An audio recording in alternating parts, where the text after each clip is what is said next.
Hello everyone, welcome to the exam oriented session of your B.Ed second semester paper, Child Rights and Protection, Unit 1. നമ്മൾ ഈ ഒരു child rights and protection എന്ന് പറഞ്ഞിട്ടുള്ള നിങ്ങളുടെ B.Ed second semester പേപ്പറിലെ കഴിഞ്ഞ കുറച്ചധികം വർഷങ്ങളായിട്ട് റിപ്പീറ്റഡ് ആയിട്ട് ചോദിച്ചിട്ടുള്ള കുറച്ച് ക്വസ്റ്റ്യൻസ് നമ്മൾ ഒന്നും കൂടെ റിവൈസ് ചെയ്യാൻ പോവുകയാണ്. അപ്പൊ നമ്മൾ ചാപ്റ്റർ വൈസ് ആയിട്ട് ഓരോ ചാപ്റ്ററിലും വളരെ ഇമ്പോർട്ടന്റ് ആയിട്ടുള്ള എല്ലാ ടോപ്പിക്സും ഇമ്പോർട്ടന്റ് ആണ്, ബട്ട് വളരെ ഇമ്പോർട്ടന്റ് ആയിട്ട് നിങ്ങൾ എന്തായാലും പഠിച്ചിട്ട് പോവേണ്ട കുറച്ച് ക്വസ്റ്റ്യൻസ് ആയിരിക്കും നമ്മൾ ഇന്ന് ഈ ഒരു സെഷനിൽ ഡിസ്കസ് ചെയ്യാൻ പോകുന്നത് കേട്ടോ. സോ ഫസ്റ്റ് യൂണിറ്റ് ആണ് കൺസെപ്റ്റ് ഓഫ് ചൈൽഡ് റൈറ്റ്. അല്ലെ, ഇപ്പൊ ഈ ഒരു പേപ്പർ തന്നെ നമുക്കറിയാം ചൈൽഡ് റൈറ്റ്സിനെ കുറിച്ചിട്ടാണ് പറയുന്നത്. അതുകൊണ്ട് തന്നെ ഏതൊരു എസ്സേ ചോദിക്കുമ്പോഴും ആദ്യം തന്നെ ചൈൽഡ് റൈറ്റ് എന്താണ് എന്നുള്ളത് പറയുകയാണെങ്കിൽ അത് ഏറ്റവും നന്നായിരിക്കും. പ്രധാനമായിട്ടും എസ്സേസും ഷോർട്ട് എസ്സേസ് ഒക്കെ ആവുന്ന സമയത്ത് നമ്മൾ ഏതൊരു ടോപ്പിക്കിനെ റെപ്രസെന്റ് ചെയ്യുമ്പോഴും ആദ്യം നമ്മൾ ചൈൽഡ് റൈറ്റ് എന്താണ് എന്നുള്ളതിനെ കുറിച്ചിട്ട് ഒന്ന് എഴുതുന്നത് വളരെ നന്നായിരിക്കും കേട്ടോ. സോ അതാണ് നമ്മൾ ആദ്യമായിട്ട് ഡിസ്കസ് ചെയ്യാൻ പോകുന്നത്. എന്താണ് ചൈൽഡ് എന്ന് പറഞ്ഞിട്ടുള്ള ഒരു കൺസെപ്റ്റ്, നമുക്ക് അതിനെ എങ്ങനെ ഡിഫൈൻ ചെയ്യാമെന്ന് നോക്കാം. സോ ചൈൽഡ് എന്ന് പറഞ്ഞിട്ടുള്ള ഒരു വേർഡ്, ഒരു ലാറ്റിൻ വേർഡ് എന്ന് വന്നിട്ടുള്ളതാണ് വിച്ച് മീൻസ് ഇൻഫൻസ്. ഇൻഫൻസ് എന്ന് പറഞ്ഞാൽ എന്താ, the one who doesn't speak, അല്ലെ, സംസാരിക്കാൻ കഴിയാത്ത അല്ലെങ്കിൽ അഡൾട്ട് എന്ന് പറഞ്ഞിട്ടുള്ള കാറ്റഗറി ആയിട്ട് നമ്മൾ കമ്പയർ ചെയ്ത് നോക്കുമ്പോൾ ഒരു മുതിർന്ന ഒരു തീരുമാനം എടുക്കാൻ പറ്റാത്ത ഒരു വ്യക്തിനെയാണ് നമ്മൾ എന്ത് പറയാ, ചൈൽഡ് എന്ന് പറയാ, അല്ലെ. A child is usually defined as A person between birth and puberty. ഒരു കുട്ടി ജനിച്ചത് മുതൽ ബർത്ത്, അതായത് ജനിച്ചത് മുതൽ പ്യൂബർട്ടി സ്റ്റേജ് എത്തുന്നത് വരെയുള്ള ആ ഒരു കാലഘട്ടത്തെ നമുക്ക് എന്താണ്, ആ ഒരു കാലഘട്ടത്തിൽ കടന്നു പോകുന്നവരെ എല്ലാം നമുക്ക് ചൈൽഡ് ആയിട്ട് കൺസിഡർ ചെയ്യാം, അല്ലെ. Or between the developmental period of infancy and puberty. അല്ലെങ്കിൽ നമുക്ക് എങ്ങനെ പറയാം, നമ്മൾ ആ ഒരു ഇൻഫന്റ് സ്റ്റേജിൽ നമ്മൾ ഡെവലപ്മെന്റ് നടന്നുകൊണ്ടിരിക്കുന്ന ഓരോ സ്റ്റേജ് തൊട്ട് നമ്മൾ ആ ഒരു പ്യൂബർട്ടി എത്തുന്നത് വരെയുള്ള ആ ഒരു സ്റ്റേജിലുള്ള എല്ലാവരെയും നമുക്ക് എന്താണ്, ചൈൽഡ് ആയിട്ട് കൺസിഡർ ചെയ്യാം എന്നാ പറയുന്നത്. The term child may also refer to someone below another legally defined age limit and connected to the age of majority. ഒരു ചൈൽഡ് എന്ന് പറഞ്ഞ ഒരു കാറ്റഗറൈസ് ചെയ്ത് നമുക്ക് മാറ്റണമെങ്കിൽ അതൊരു ലീഗലി ഡിഫൈൻഡ് ആയിട്ടുള്ള ഒരു ഏജ് ലിമിറ്റ് ഉണ്ട്. അതിന്റെ അകത്ത് വരുന്നവരെയാണ് നമ്മൾ എന്ത് പറയാ, ചൈൽഡ് ആയിട്ട് കൺസിഡർ ചെയ്യുക, അല്ലെ. While connecting to the age of majority. Age of majority എന്ന് പറയുമ്പോൾ ആ ഒരു ലിമിറ്റ് കഴിഞ്ഞാൽ അതിന് മുകളിലുള്ളവരാണ് ഏജ് ഓഫ് മെജോറിറ്റി ആയിട്ട് കൺസിഡർ ചെയ്യുക. ഇപ്പൊ എക്സാമ്പിൾ ആയിട്ട് പറയുകയാണെങ്കിൽ ഓരോ കൺട്രിയിലും ചൈൽഡ് എന്ന് പറഞ്ഞ് കാറ്റഗറൈസ് ചെയ്യുന്ന ആ ഒരു ഏജ് ലിമിറ്റ് ഡിഫറെന്റ് ആണ് കേട്ടോ. So in the case of Singapore നമ്മൾ പറഞ്ഞു the person who is below 14, 14 വയസ്സിന് താഴെയുള്ള ആ ഒരു കാറ്റഗറിനെയാണ് ചൈൽഡ് ആയിട്ട് കൺസിഡർ ചെയ്യുന്നത്. ഓക്കെ, ഇനിയിപ്പോ US-ലാവുമ്പോഴോ a child refers to any one who is under the age of 21. 21 വയസ്സിന് താഴെയുള്ള എല്ലാവരെയുമാണ് US-ൽ നമ്മൾ എന്തായിട്ട് കൺസിഡർ ചെയ്യുന്നത്, ചൈൽഡ് ആയിട്ട് കൺസിഡർ ചെയ്യുന്നത്. സോ കാറ്റഗറി ഓരോ കൺട്രി മാറുന്നതിനനുസരിച്ചിട്ട് മാറുന്നുണ്ട് കേട്ടോ. അഡ്മിൻസ് ആയവര് ഒന്ന് അഡ്മിറ്റ് ചെയ്യണം, ഞാൻ കോ-ഹോസ്റ്റ് ആക്കിയവര് ഒന്ന് ശ്രദ്ധിക്കണം കേട്ടോ. Next, according to United Nations, a human being below the age of 18 years, unless under the law applicable to the child, majority is attained earlier. ഇനി യുണൈറ്റഡ് നേഷൻ പറയുന്നത് 18 വയസ്സിന് താഴെയുള്ള എല്ലാ ഹ്യൂമൻ ബീങ്സിനും നമുക്ക് എന്തായിട്ട് കൺസിഡർ ചെയ്യാം, ചൈൽഡ് ആയിട്ട് കൺസിഡർ ചെയ്യാം എന്നാണ് പറയുന്നത്. ഇനി according to international law, a child means every human being below the age of 18 years. International law പറയുന്നതും അത് തന്നെയാണ്. 18 വയസ്സാണ് നമുക്ക് ആ ഒരു ഏജ് ലിമിറ്റ് ആയിട്ട് അല്ലെങ്കിൽ ഒരു ബൗണ്ടറി ആയിട്ട് ചൈൽഡ് എന്ന് പറഞ്ഞ കാറ്റഗറൈസ് ചെയ്യാൻ വേണ്ടി സെറ്റ് ചെയ്തിട്ടുള്ളത് കേട്ടോ. ഇനി ഈ ഒരു ചാപ്റ്ററിൽ എനിക്ക് വളരെ ഇമ്പോർട്ടന്റ് ആയിട്ട് ആദ്യമായിട്ട് പറയാനുള്ള ഒരു കൺസെപ്റ്റ് ആണ് UNCRC. എന്താണ് UNCRC? What are the significant features of UNCRC? They apply to both girls and boys under 18. UNCRC എന്ന് പറഞ്ഞിട്ടുള്ള ഒരു ഓർഗനൈസേഷൻ 18 വയസ്സിന് താഴെയുള്ള ആൺകുട്ടികൾക്കും പെൺകുട്ടികൾക്കും ഒരുപോലെ ലീഗലി അപ്ലിക്കബിൾ ആയിട്ടുള്ള ഒരു ഓർഗനൈസേഷൻ ആണ് കേട്ടോ. Even if they are married or already have children of their own. അത് 18 വയസ്സിന് താഴെയുള്ളവരിൽ കല്യാണം കഴിഞ്ഞവരോ അല്ലെങ്കിൽ കുട്ടികളുള്ളവരോ ആരാണെങ്കിലും കുഴപ്പമില്ല, ആ ഒരു age limit is very important. They are guided guided by the principle of best interest of the child and non discrimination and respect for views of the child. ഈ ഒരു ഓർഗനൈസേഷൻ ഏറ്റവും കൂടുതൽ ഇമ്പോർട്ടൻസ് കൊടുക്കുന്നത് കുട്ടികളുടെ best interest of the child, കുട്ടികളുടെ താല്പര്യങ്ങൾക്കും അതുപോലെ non discrimination, respects for the views of child, ഇങ്ങനെയുള്ള പ്രിൻസിപ്പിൾസിന്റെ അടിസ്ഥാനത്തിലാണ് UNCRC നടന്നു പോകുന്നത്. They give more importance for family and the need to create an environment that is conducive to the healthy growth and development of children.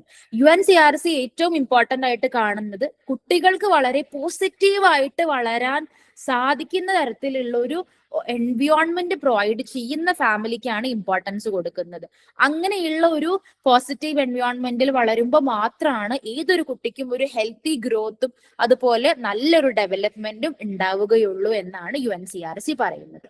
ഇനി UNCRC importance കൊടുക്കുന്ന 4 sets ആണ് ഇവിടെ കൊടുത്തിട്ടുള്ളത്. They are right to survival, right to protection, right to development and right to participation. എന്താ right to survival എന്ന് പറഞ്ഞാൽ? ജീവിക്കാനുള്ള അവകാശം അല്ലെ. മറ്റേതൊരു ഓർഗാനിസത്തിനെ പോലെയും എന്താണ്, ഹ്യൂമൻ ബീങ്സിനും എന്താണ്, ജീവിക്കാനുള്ള അവകാശമുണ്ട്. നല്ലൊരു സ്റ്റാൻഡേർഡ് ഓഫ് ലൈഫ് അറ്റൈൻ ചെയ്യാനുള്ള അവകാശവും അധികാരം അവർക്കുണ്ട്. Adequate standard of living and A name and nationality. ഒരു പേരും നമ്മൾ ഏത് നേഷനിൽ അല്ലെങ്കിൽ ഏത് നാഷണാലിറ്റിയിലുള്ള ആളുകളാണ് എന്നുള്ളതൊക്കെ തുറന്നു കാണിക്കാനുള്ള ഒരു അവകാശമുള്ള ഒരു ഹ്യൂമൻ ബീയിങ് ആണ് ആര്, ഒരു ചൈൽഡ് എന്ന് പറയുന്നത്.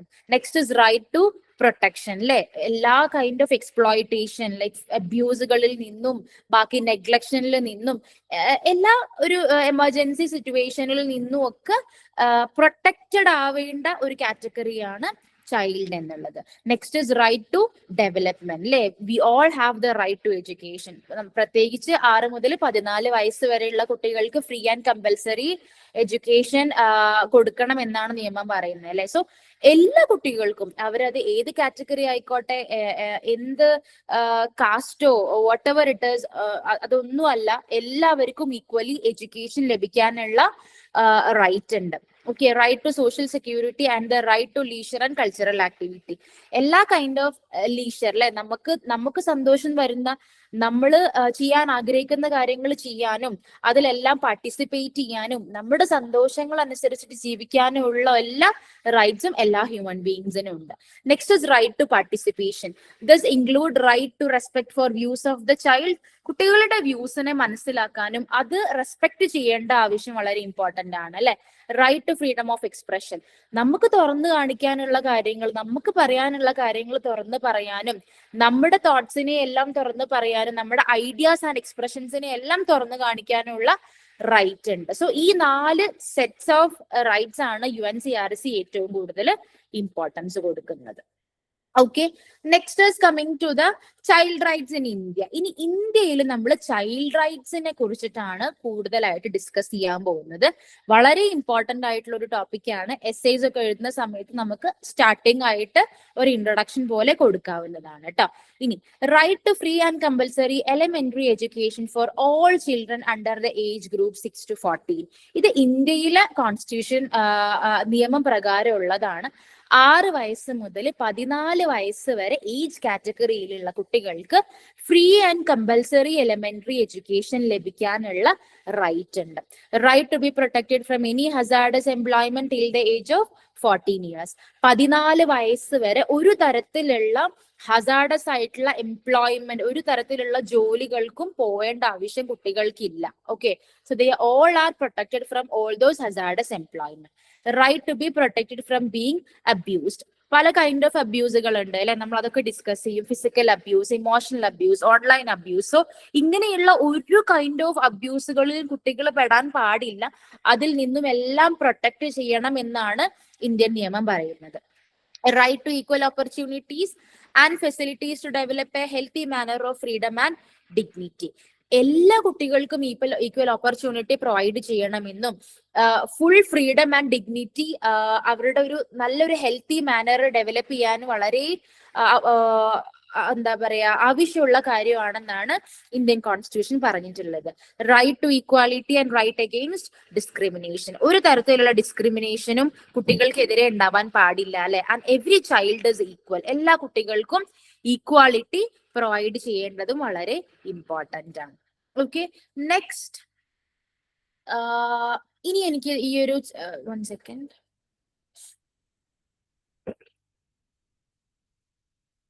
ഇനി ഈ ഒരു ചാപ്റ്ററിൽ എനിക്ക് ഇമ്പോർട്ടന്റ് ആയിട്ട് പറയാനുള്ള വേറൊരു ടോപ്പിക്കാണ്. 1 സെക്കൻഡ്, ഞാനിപ്പോ പറയാം.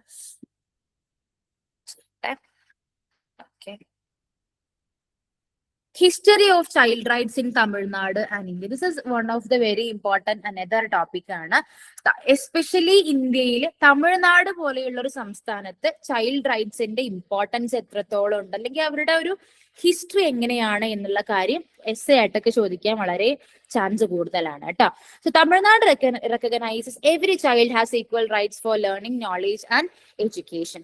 തമിഴ്നാട് പോലെയുള്ള ഒരു സ്റ്റേറ്റ് എല്ലാ കുട്ടികൾക്കും പഠിക്കാനും ലേൺ ചെയ്യാനും നോളേജ് അക്വയർ ചെയ്യാനും എഡ്യൂക്കേഷൻ ലഭിക്കാനുമുള്ള ഈക്വൽ റൈറ്റ്സ് എല്ലാ കുട്ടികൾക്കും ഉണ്ട് എന്ന് പറഞ്ഞിട്ടുണ്ട്. The state also enables a well conductive setting for the education well-being of the child. ഇതിന് വേണ്ടിയിട്ടുള്ള ഒരു കുട്ടിക്ക് പ്രോപ്പർ എഡ്യൂക്കേഷനും നോളേജും ലേണിംഗും എല്ലാം ലഭിക്കാൻ ആവശ്യമായിട്ടുള്ള ഒരു പ്രോപ്പർ കണ്ടക്റ്റീവ് സെറ്റിംഗും ആരും ഉണ്ടാക്കി കൊടുത്തിട്ടുണ്ട്, ആ ഒരു സ്റ്റേറ്റ് ഉണ്ടാക്കി കൊടുത്തിട്ടുണ്ട്. എങ്കിൽ മാത്രമാണ് ഒരു കുട്ടിയുടെ ഓവറോൾ വെൽബീയിങ് എന്താ പറയാ കണ്ടക്റ്റീവ് ആവുകയുള്ളൂ അല്ലെ. Next, in 1992 chief ministers girl child protection scheme.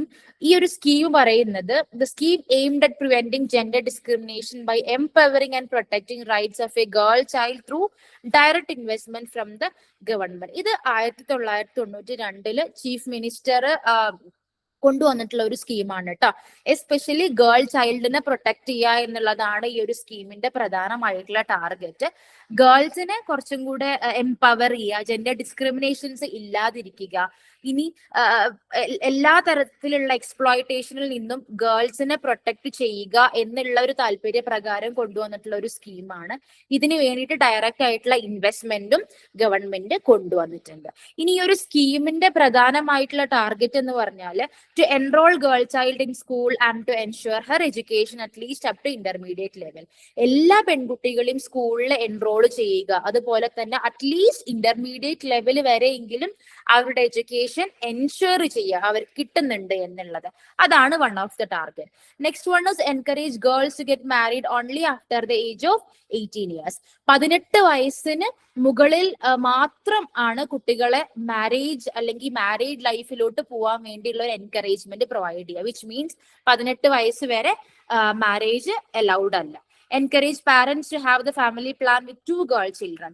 എല്ലാ പാരന്റ്സിനും എന്ത് ചെയ്യുക, ഒരു ഫാമിലി പ്ലാൻ എൻകറേജ് ചെയ്യുക with at least 2 girl children to protect the right of a girl child. Girl child അതായത് ഡിസ്ക്രിമിനേഷൻ ഒന്നും ഇല്ലാതെ ഗേളോ ബോയോ എന്നുള്ളതൊന്നുമില്ല, ഗേൾ ചൈൽഡിനും ബോയ്സിന് ലഭിക്കുന്ന ആ ഒരു അതേ റൈറ്റ്സ് വേണം, അത് പ്രൊട്ടക്ട് ചെയ്യുക എന്നുള്ളതാണ് ഈ ഒരു സ്കീമിന്റെ പ്രധാനമായിട്ടുള്ള ടാർഗറ്റ് കേട്ടോ.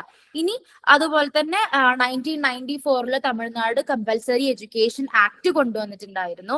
ആ ഒരു ആക്ട് പ്രകാരം എല്ലാ കുട്ടികൾക്കും എസ്പെഷ്യലി 6 to 14 years ഓഫ് ഏജിലുള്ള കുട്ടികൾക്ക് എലിമെന്ററി എഡ്യൂക്കേഷൻ കമ്പൽസറി ആക്കണം എന്നായിരുന്നു ആ ഒരു എഡ്യൂക്കേഷൻ ആക്ടിന്റെ target. It is the responsibility of a parent or guardian to ensure elementary education. തന്റെ കുട്ടിക്ക് ആ ഒരു എലിമെന്ററി എഡ്യൂക്കേഷൻ കിട്ടുന്നുണ്ട് എന്നുള്ളത് എൻഷുർ ചെയ്യേണ്ടത് ആ ഒരു പാരന്റോ അല്ലെങ്കിൽ അവരെ നോക്കുന്ന ഗാർഡിയനോ തന്നെയാണ്. Attendance at this level for a child shall not be compulsory. ആ ഒരു എന്താ പറയാ ആ ഒരു ലെവൽ ഓഫ് കുട്ടികൾക്ക് അറ്റൻഡൻസ് കമ്പൽസറി ആക്കിയിട്ടുമില്ല കേട്ടോ. ഇതാണ് ആ ഒരു തമിഴ്നാടൻ എഡ്യൂക്കേഷൻ ആക്ട് പ്രകാരം പറയാനുള്ളത്. ഇതൊക്കെ നമ്മൾ തമിഴ്നാടിന്റെ ഒരു ഹിസ്റ്ററിനെ കുറിച്ചിട്ടാണ് പറയുന്നത് കേട്ടോ. Next, Tamil Nadu commission for protection of child rights. നമ്മൾ ഓൾറെഡി പറഞ്ഞ കാര്യങ്ങളൊക്കെ തന്നെയാണ്. 6 to 14 years ഓഫ് ഏജ് ഗ്രൂപ്പിലുള്ള കുട്ടികൾക്ക് free and compulsory education provide ചെയ്യുക. അതുപോലെ തന്നെ 14 വയസ്സിന് താഴെയുള്ള കുട്ടികൾ ഒരു കൈൻഡ് ഓഫ് ഹസാർഡസ് എംപ്ലോയ്മെന്റിലും എന്താ പറയാ ഏർപ്പെടാതിരിക്കുക എന്നുള്ളതൊക്കെ ആയിരുന്നു ആ ഒരു പ്രൊട്ടക്ഷൻ ആക്ട് പ്രകാരം ഉണ്ടായിരുന്നത്. ഇനി ഈ ഒരു തമിഴ്നാട് ചൈൽഡ് പ്രൊട്ടക്ഷൻ നെറ്റ്വർക്ക് രൂപീകരിച്ചിട്ടുണ്ടായിരുന്നു ആ ഒരു സമയത്ത്. ഈ ഒരു നെറ്റ്വർക്കിൽ ഏകദേശം 42 മെമ്പേഴ്സ് ആയിരുന്നു കമ്മിറ്റിയിൽ ഉണ്ടായിരുന്നത്, representing the 16 district of the Tamil Nadu state. ഇനി ഈ ഒരു committee it actually for promotion and protection of child right in Tamil Nadu. ഇങ്ങനെ ഒരു കമ്മിറ്റി തമിഴ്നാട് പോലെയുള്ള ഒരു സ്റ്റേറ്റ് കൊണ്ടുവരാനുള്ള പ്രധാന കാരണം എന്താണ്? ചൈൽഡ് റൈറ്റ്സിനെ പ്രൊട്ടക്ട് ചെയ്യുക, പ്രൊമോട്ട് ചെയ്യുക എന്നുള്ളതായിരുന്നു ഈ ഒരു കമ്മിറ്റിന്റെ പ്രധാനമായിട്ടുള്ള target. This committee include representatives of women organisation, human right activist, trade unions etcetera. നമ്മൾ പറഞ്ഞു ഈ ഒരു നെറ്റ്വർക്കിൽ 42 കമ്മിറ്റി മെമ്പേഴ്സ് ഉണ്ടായിരുന്നു അല്ലെ. അതിൽ ഈ ഒരു 42 മെമ്പേഴ്സിൽ ഭൂരിഭാഗവും വിമൻ ഓർഗനൈസേഷൻ, പലതരത്തിലുള്ള വിമൻ ഓർഗനൈസേഷനിൽ ഉള്ള റെപ്രസെന്റേറ്റീവ്സും ഹ്യൂമൻ റൈറ്റ് ആക്ടിവിസ്റ്റും ട്രേഡ് യൂണിയൻസ് ഒക്കെ ആയിരുന്നു കേട്ടോ ഈ ഒരു കമ്പനിയിലെ ഭാരവാഹികൾ എന്ന് പറയുന്നത്. On 30th June 2001, the first state-level coordination committee was held at Chennai to finalize the plan of action, submitting annual reports on activities. 2001 നമ്മൾ ഇതിന്റെ ഒരു first state level coordination committee കൂടിയിട്ടുണ്ടായിരുന്നത്, അതും ചെന്നൈയിൽ വെച്ചിട്ട്. എന്തിനു വേണ്ടിയിട്ടാന്ന് വെച്ചാൽ ഈ ഒരു ആക്ഷൻ അല്ലെങ്കിൽ ഈ ഒരു നെറ്റ്വർക്കിന്റെ ഒരു ഫൈനൽ പ്ലാൻ എന്താണെന്നുള്ളത് റിപ്പോർട്ട് ചെയ്യാൻ വേണ്ടിയിട്ടും അത് ഗവൺമെന്റിനെ റിപ്പോർട്ട് ചെയ്തുകൊണ്ട് ബാക്കി ചൈൽഡ് റൈറ്റ് ഇഷ്യൂസ് എല്ലാം സോൾവ് ചെയ്യുക എന്നുള്ളതൊക്കെ ആയിരുന്നു അവരുടെ പ്രധാനമായിട്ടുള്ള ടാർഗറ്റ്. Okay, next. ഓക്കെ, ഇനി നമ്മൾ തമിഴ്നാട് സ്റ്റേറ്റിനെ കുറിച്ചിട്ട് സ്പെസിഫൈ ചെയ്തിട്ട് നമ്മൾ അവരുടെ ഹിസ്റ്ററി പറഞ്ഞു. Coming to India, what is the history of child right in India? ഇതാണ് നമ്മൾ ഇനി നോക്കാൻ പോകുന്നത് കേട്ടോ. Second world war was caused indescribable sufferings to children across the globe. നമുക്കറിയാം, രണ്ടാം ലോക മഹായുദ്ധം വന്നതിന് ശേഷം ഏറ്റവും കൂടുതൽ അത് സഫർ ചെയ്തത് കുട്ടികളെ തന്നെയായിരുന്നു കേട്ടോ. On December 11, 1946, United Nations established a special agency, UNICEF. Aim was to provide care and protection to the children of entire world. അപ്പൊ ഈ ഒരു വേൾഡ് വാറിനൊക്കെ ശേഷം ഏകദേശം 1946 ആയപ്പോഴേക്കും യുണൈറ്റഡ് നേഷൻ ഒരു സ്പെഷ്യൽ ഏജൻസിനെ രൂപീകരിച്ചു. അതാണ് യൂണിസെഫ് കേട്ടോ. യൂണിസെഫിന്റെ പ്രധാനമായിട്ടുള്ള ടാർഗറ്റ് എന്ന് പറയുന്നത് ഈ ലോകത്തിലുള്ള എൻറ്റയർ വേൾഡ്, ഈ ലോകത്തിലുള്ള എല്ലാ കുട്ടികളെയും കെയർ ചെയ്യുക, അവരെ പ്രൊട്ടക്ട് ചെയ്യുക എന്നുള്ളതായിരുന്നു യൂണിസെഫിന്റെ അടിസ്ഥാനപരമായിട്ടുള്ള target. UNICEF has been operating in India from 1949 onwards. It has been successfully organizing various programs and activities for growth and development of children, all-round growth, upliftment, etc. 1946 UNICEF രൂപീകരിച്ചിട്ടുണ്ടെങ്കിലും 1949 തൊട്ടാണ് ഇന്ത്യയിൽ UNICEF operations ആരംഭിച്ചത്.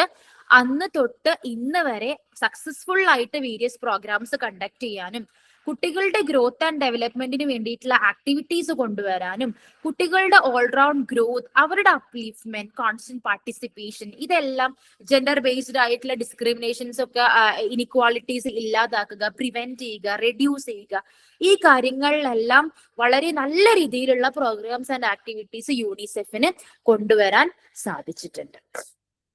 Okay, ഇനി ഈ ഒരു ചാപ്റ്ററിൽ ഏറ്റവും കൂടുതൽ important ആയിട്ടുള്ള കാര്യമാണ് various non governmental organisation working for child rights in Tamil Nadu. നമുക്കറിയാം, തമിഴ്നാട് പോലെയുള്ള ഒരു സ്റ്റേറ്റിലെ ഗവൺമെന്റ് ഒരുപാട് കാര്യങ്ങൾ കുട്ടികളെ പ്രൊട്ടക്ട് ചെയ്യാനും കുട്ടികളുടെ റൈറ്റ്സിനെ പ്രൊട്ടക്ട് ചെയ്യാനും കെയർ ചെയ്യാനും ഒക്കെ ചെയ്യുന്നുണ്ടെങ്കിലും അതിന്റെ കൂടെ ഒരു കൈത്താങ്ങായിട്ട് തന്നെ തമിഴ്നാട്ടിൽ വർക്ക് ചെയ്യുന്ന ഓർഗനൈസേഷൻസ്, നോൺ ഗവൺമെന്റൽ ഓർഗനൈസേഷൻസ് ഒരുപാട് തമിഴ്നാട്ടിൽ ഉണ്ടായിരുന്നു കേട്ടോ.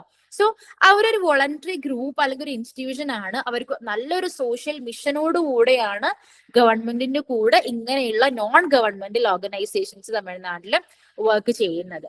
അത് ഒരിക്കലും ഒരു പ്രോഫിറ്റ് ഓർഗനൈസേഷൻ അല്ല. ഒരു തരത്തിലുള്ള പ്രോഫിറ്റും കാണാതെ തന്നെ കുട്ടികളുടെ ക്ഷേമത്തിന് വേണ്ടിയിട്ട് ഒരു പ്രോഫിറ്റും ആഗ്രഹിക്കാതെ വർക്ക് ചെയ്യുന്ന ഒരു വിഭാഗമാണ് ഇങ്ങനെയുള്ള non governmental organisations. Okay, so അത് ഏതൊക്കെയാണ് എന്നുള്ളതാണ് നമ്മൾ ഇനി ഡിസ്കസ് ചെയ്യാൻ പോകുന്നത്. ഒരുപാട് ഓർഗനൈസേഷൻസ്, നോൺ ഗവൺമെന്റൽ ഓർഗനൈസേഷൻസ് ഉണ്ട്. ഓരോ ഓർഗനൈസേഷൻസിന്റെയും എയിം അല്ലെങ്കിൽ ടാർഗറ്റ് എന്ന് പറയുന്നത് വളരെ ഡിഫറെന്റ് ആണ്. So first one is coming to CCRD, centre for child rights and development. ചെന്നൈയിലാണ് എസ്റ്റാബ്ലിഷ് ചെയ്തത്.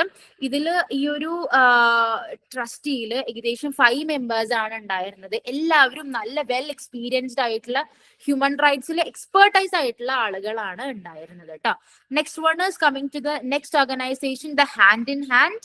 ഇവരുടെ പ്രധാനമായിട്ടുള്ള ടാർഗറ്റ് എന്ന് പറയുന്നത് ചൈൽഡ് ലേബർ എബോളിഷ് ചെയ്യുക, അല്ലെങ്കിൽ നെഗ്ലക്റ്റഡ് വിമനെ നമ്മൾ പ്രൊട്ടക്ട് ചെയ്യുക. നമുക്കറിയാം പലതരത്തിലുള്ള നെഗ്ലക്റ്റഡ് വിമൻസ് ഉണ്ടായിരിക്കും അല്ലെ, ഒഴിവാക്കപ്പെട്ട ഒരുപാട് സ്ത്രീകൾ ഉണ്ടായിരിക്കും, അല്ലെങ്കിൽ നമ്മുടെ സൊസൈറ്റിയിലുള്ള കുട്ടികളെ സംരക്ഷിക്കാൻ വേണ്ടിയിട്ട്, ചൈൽഡ് ലേബർ ഇല്ലാതാക്കാൻ വേണ്ടിയിട്ടൊക്കെയാണ് ഹാൻഡ് ഇൻ ഹാൻഡ് എന്ന് പറഞ്ഞിട്ടുള്ള NGO വർക്ക് ചെയ്തിട്ടുണ്ടായിരുന്നത്.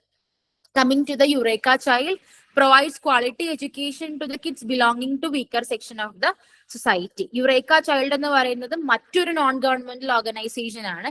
ഇവരുടെ ടാർഗറ്റ് എന്ന് പറയുന്നത് എന്താണ്? സമൂഹത്തിലെ ഏറ്റവും വീക്കർ ആയിട്ടുള്ള സെക്ഷൻസിലുള്ള കുട്ടികളെ അവർക്ക് ക്വാളിറ്റി ആയിട്ടുള്ള എഡ്യൂക്കേഷൻസ് പ്രൊവൈഡ് ചെയ്യുക എന്നുള്ളതാണ് ഇവരുടെ target. Okay, aim is to provide free books, play kits, writing materials, food, etc. to the children in the rural areas.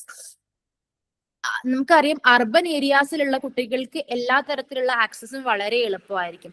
പക്ഷെ റൂറൽ ഏരിയാസ്, വില്ലേജ് ഏരിയാസ് പോലെയുള്ള സ്ഥലങ്ങളിൽ കുട്ടികൾക്ക് ഇങ്ങനെയുള്ള ഫ്രീ ബുക്സ് അവൈലബിൾ ആക്കി കൊടുക്കുക, പ്ലേയിങ് കിറ്റ്സ് അവൈലബിൾ ആക്കി കൊടുക്കുക, writing materials, enough nutritious ആയിട്ടുള്ള ഫുഡ് പ്രൊവൈഡ് ചെയ്യുക.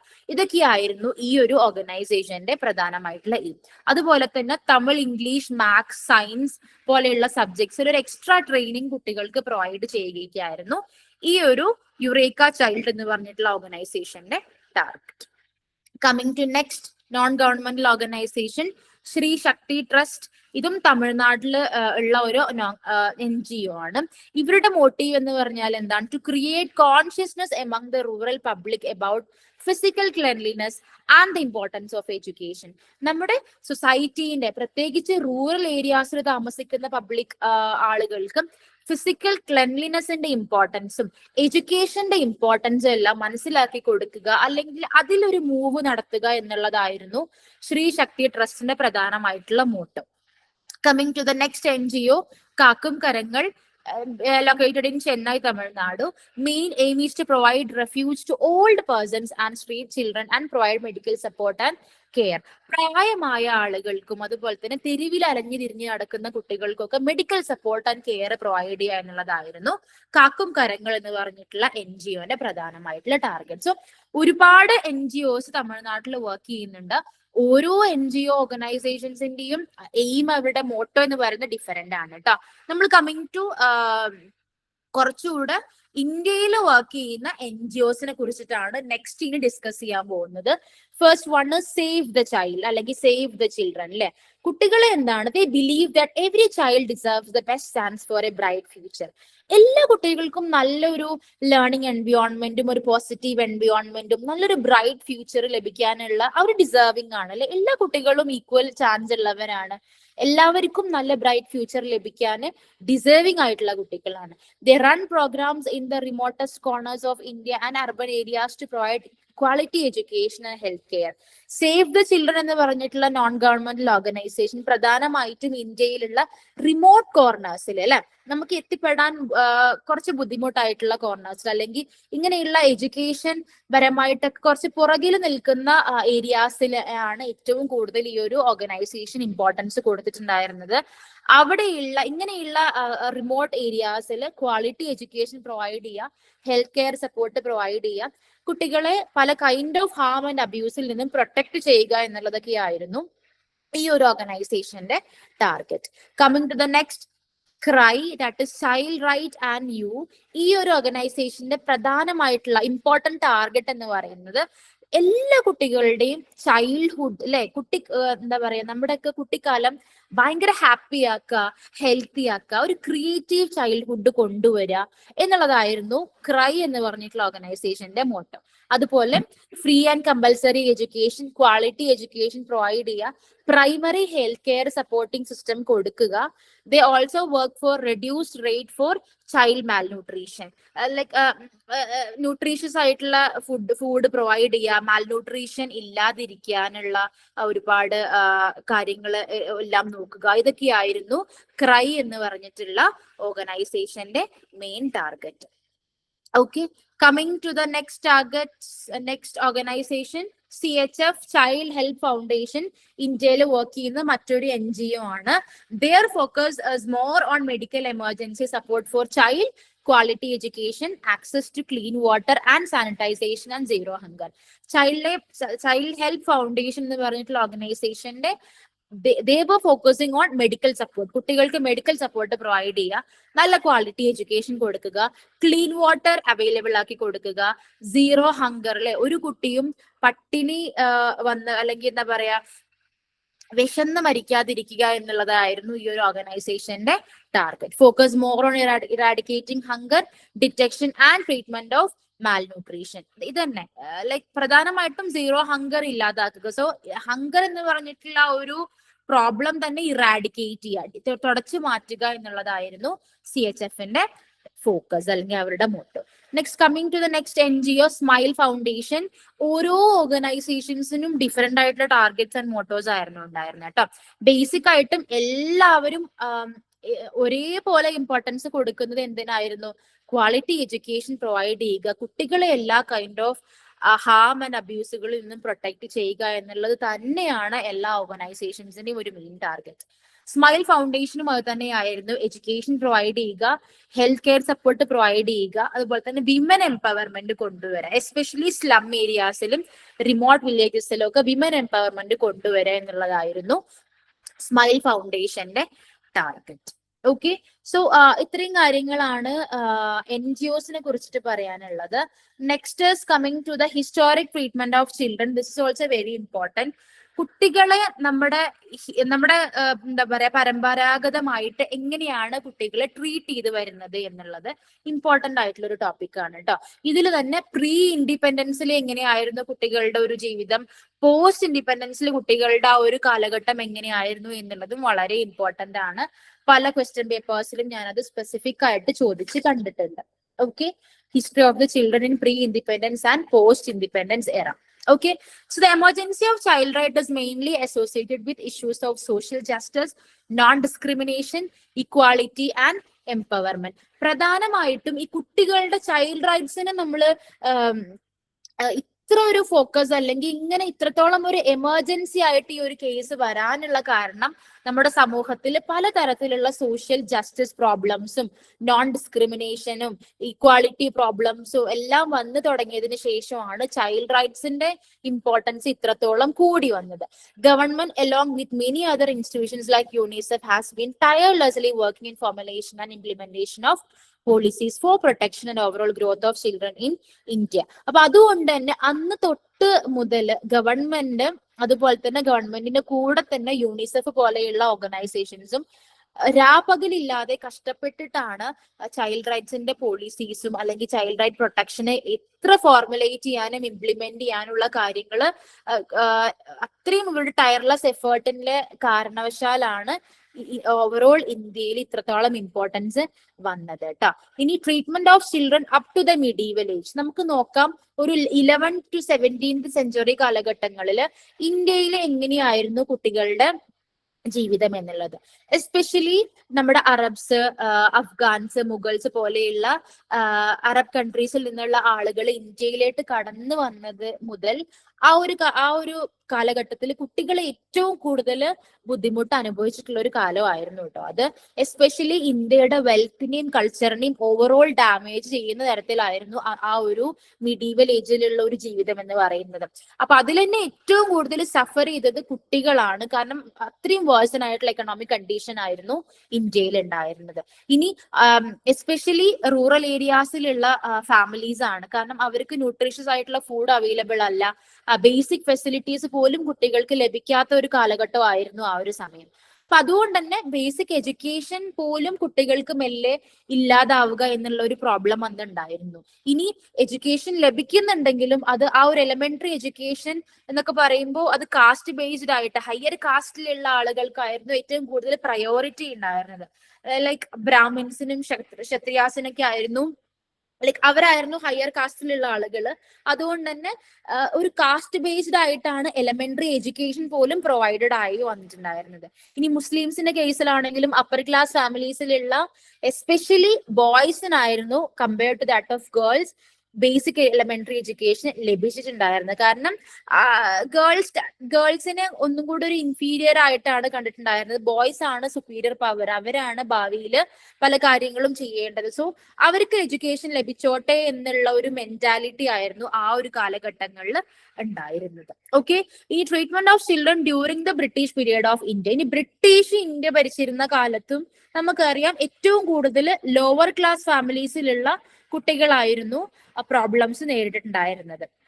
എസ്പെഷ്യലി ആ ഒരു സമയത്ത് ഇന്ത്യയുടെ overall economic social political chaos എല്ലാം ഉണ്ടാവുന്ന ഒരു കാലഘട്ടങ്ങളിൽ കുട്ടികൾക്ക് ആവശ്യമായിട്ടുള്ള ഗ്രോത്ത് സപ്ലൈസോ അല്ലെങ്കിൽ ഇനഫ് ന്യൂട്രീഷ്യസ് ഫുഡോ എഡ്യൂക്കേഷനോ ഈവൻ ബേസിക് ആയിട്ടുള്ള അവൈലബിൾ ആവേണ്ട കാര്യങ്ങൾ പോലും ആ ഒരു സമയത്ത് ലഭിച്ചിട്ടുണ്ടായിരുന്നില്ല. പിന്നെ കുട്ടികൾ വളരെ ബ്രൂട്ടലി അതുപോലെ തന്നെ ഫിസിക്കലി പണിഷ്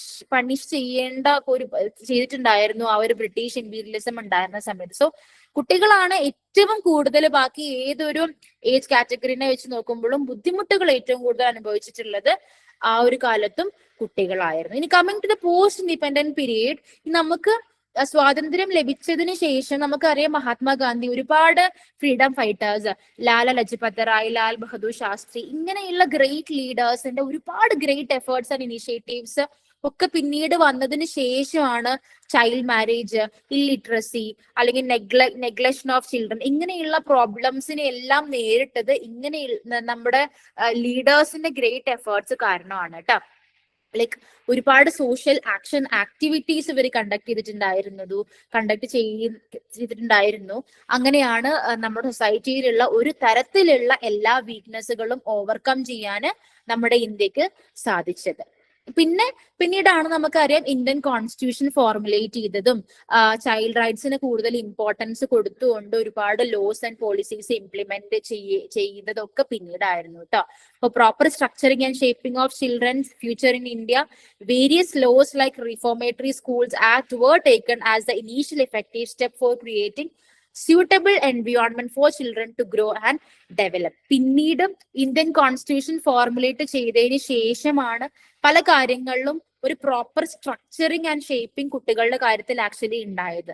അതിന്റെ ഭാഗമായിട്ടാണ് ഒരു ഫേസ്റ്റ് ഇനീഷ്യൽ സ്റ്റെപ്പ് എന്നുള്ള രീതിയിലാണ് റീഫോർമേറ്ററി സ്കൂൾ ആക്ട് കൊണ്ടുവന്നതൊക്കെ കേട്ടോ.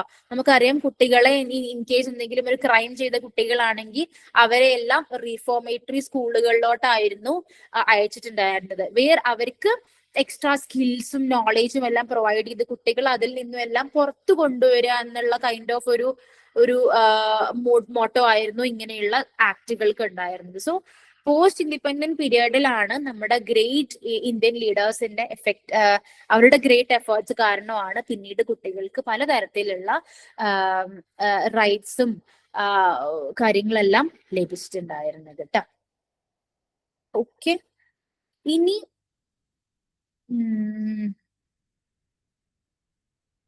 Importance and need to the right of children. നമ്മുടെ ചൈൽഡ് റൈറ്റിനെ പ്രൊട്ടക്ട് ചെയ്യേണ്ട ഇമ്പോർട്ടൻസ് എത്രത്തോളം ഉണ്ട് അല്ലെങ്കിൽ ഇതിന്റെ നീഡ് എത്രത്തോളം ഉണ്ട് എന്നുള്ളതാണ് ഇനി ഈ ഒരു ചാപ്റ്ററിൽ ലാസ്റ്റ് ആയിട്ട് ഡിസ്കസ് ചെയ്യാനുള്ളത്.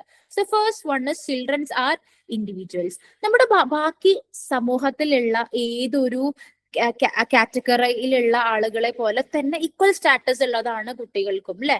Children start life as totally dependent beings. നമുക്കറിയാം കുട്ടികൾ എന്ന് പറയുമ്പോൾ എന്താണ്, അവരവരുടെ ഇൻഡിപെൻഡന്റ് സ്റ്റേജിലോട്ട് എത്തുന്നത് വരെ നമ്മൾ മറ്റുള്ളവരെ റിലേ ചെയ്തുകൊണ്ടാണ് ജീവിക്കുക അല്ലെ. അത് നമ്മുടെ പാരന്റ്സ് ആയിരിക്കും, നമ്മുടെ ഗാർഡിയൻസ് ആയിരിക്കും. നമുക്ക് ഒരു പ്രോപ്പർ ആയിട്ടുള്ള ഒരു ഗൈഡൻസും നർച്ചറിങ്ങും എല്ലാം മറ്റുള്ള അഡൽട്സ് ആയിരിക്കും നമുക്ക് തരുന്നുണ്ടാവുക. പിന്നീടാണ് നമ്മൾ നമ്മുടെ ആ ഒരു ഗ്രോത്ത് എല്ലാം അച്ചീവ് ചെയ്തതിനു ശേഷം ഇൻഡിപെൻഡൻസിലോട്ട് എത്തുള്ളൂ. സോ ചിൽഡ്രൻ അവരുടെ ലൈഫ് എപ്പോഴും സ്റ്റാർട്ട് ചെയ്യുന്നത് ടോട്ടലി ഒരു ഡിപ്പെൻഡന്റ് ബീയിങ് ആയിട്ടാണ്. Children's views should be heard and considered in the political process. നമുക്കറിയാം കുട്ടികൾക്ക് വോട്ട് ചെയ്യാനുള്ള അവകാശമില്ല അല്ലെ. Like up to age of 18 we can not vote. നമുക്ക് വോട്ട് ചെയ്യാൻ കഴിയില്ല. അതുപോലെ തന്നെ ബാക്കി ഒരു പൊളിറ്റിക്കൽ പ്രോസസ്സിലോ കുട്ടികളെ പാർട്ടിസിപ്പേറ്റ് ചെയ്യിപ്പിക്കാറുമില്ല. അതുകൊണ്ട് തന്നെ കുട്ടികളുടെ പല വ്യൂസും അൺഹേർഡ് ആയിട്ട് പോകുന്നുണ്ട്, കേൾക്കാതിരിക്കുന്ന ഒരു സിറ്റുവേഷൻ വരാറുണ്ട് അല്ലെ. അപ്പൊ അത് അങ്ങനെ ആവുമ്പോ എന്താന്ന് വെച്ചാൽ കുട്ടികളെ ഭാവിയിൽ അത് പല കാര്യങ്ങളിലും ഫ്യൂച്ചറിൽ എഫക്ട് ചെയ്യാനുള്ള ചാൻസ് ഉണ്ട്. സോ കുട്ടികളുടെ വ്യൂസിന് നമ്മൾ കേൾക്കണം. The healthy development of children is crucial to the future well-being of any society. നല്ല രീതിയിൽ വളരുന്ന കുട്ടികൾക്കായിരിക്കും ഭാവിയിൽ പലതരത്തിലുള്ള ചാലഞ്ചസിന് അല്ലെങ്കിൽ നല്ലൊരു കൈൻഡ് ഓഫ് ഫ്യൂച്ചർ ഉണ്ടാവുന്നത് ഹെൽത്തി ഡെവലപ്മെന്റിലൂടെ കടന്നുപോയിട്ടുള്ള കുട്ടികളാണ്. ഇനി poor living, poverty, inadequate health care, like nutritious ആയിട്ടുള്ള ഫുഡ് ലഭിക്കാതിരിക്കുക, എൻവയോൺമെന്റൽ പൊല്യൂഷൻ, ഇങ്ങനെയുള്ള പല കൈൻഡ് ഓഫ് പ്രോബ്ലംസിലൂടെ കടന്നു പോയിട്ടുള്ള കുട്ടികൾ ഭാവിയിൽ ഒരുപാട് പ്രോബ്ലംസ് നേരിടാനുള്ള ചാൻസ് ഉണ്ട്. സോ ഒരു ഹെൽത്തി ഡെവലപ്മെന്റ് എന്ന് പറയുന്നത് വളരെ ഇമ്പോർട്ടന്റ് ആയിട്ടുള്ള ഒരു കാര്യമാണ്. സോ ചൈൽഡ് റൈറ്റ്സിന്റെ നീഡ് വളരെ അത്യാവശ്യമാണ്. കാരണം ഈ കാര്യങ്ങളെല്ലാം നോക്കുമ്പോൾ നമുക്കറിയാം കുട്ടികൾ എന്ന് പറയുന്ന കാറ്റഗറി വളരെ ഇമ്പോർട്ടന്റ് ആണ്. അവരുടെ റൈറ്റിനെ പ്രൊട്ടക്ട് ചെയ്യേണ്ടതാണ്. കാരണം വളരെ യങ് ഏജിൽ അവരുടെ ഒരു ഡെവലപ്മെന്റ് എത്രത്തോളം ഉണ്ടോ അതനുസരിച്ചിട്ടാണ് ഫ്യൂച്ചർ ഉണ്ടാവുന്നത്. നമ്മുടെ നെക്സ്റ്റ് ജനറേഷൻ നമ്മുടെ കുട്ടികളുടെ കയ്യിലാണ് അല്ലെ. സോ ചൈൽഡ് റൈറ്റ്സിന്റെ പ്രൊട്ടക്ഷൻ ഇസ് വെരി ഇമ്പോർട്ടന്റ്. കുട്ടികൾക്ക് വേണ്ടിയിട്ടുള്ള പോളിസീസും ചൈൽഡ് റൈറ്റ് ആക്ട്സും എല്ലാം പ്രൊട്ടക്ട് ചെയ്യേണ്ടത് വളരെ ഇമ്പോർട്ടന്റ് ആയിട്ടുള്ള ഒരു കാര്യമാണ് കേട്ടോ. ഈ ഫസ്റ്റ് ചാപ്റ്ററിൽ ഇത്രയും കാര്യങ്ങളാണ് എനിക്ക് പറയാനുണ്ടായിരുന്നത്. ലൈക്ക് ഏറ്റവും റിപ്പീറ്റഡ് ആയിട്ട് ചോദിച്ച് കണ്ടിട്ടുള്ളത് ഈ പറഞ്ഞിട്ടുള്ള ക്വസ്റ്റ്യൻസ് എല്ലാമാണ്. നിങ്ങൾ അത് നോട്ട് ചെയ്ത് വെക്കുക. Coming to the second lesson, violence against children. എന്താണ് വയലൻസ് എഗെയിൻസ്റ്റ് ചിൽഡ്രൻ? നമുക്കറിയാം കുട്ടികൾക്കെതിരെ ഒരുപാട് കൈൻഡ് ഓഫ് അതിക്രമങ്ങൾ ഉണ്ടാവാറുണ്ട് അല്ലെ.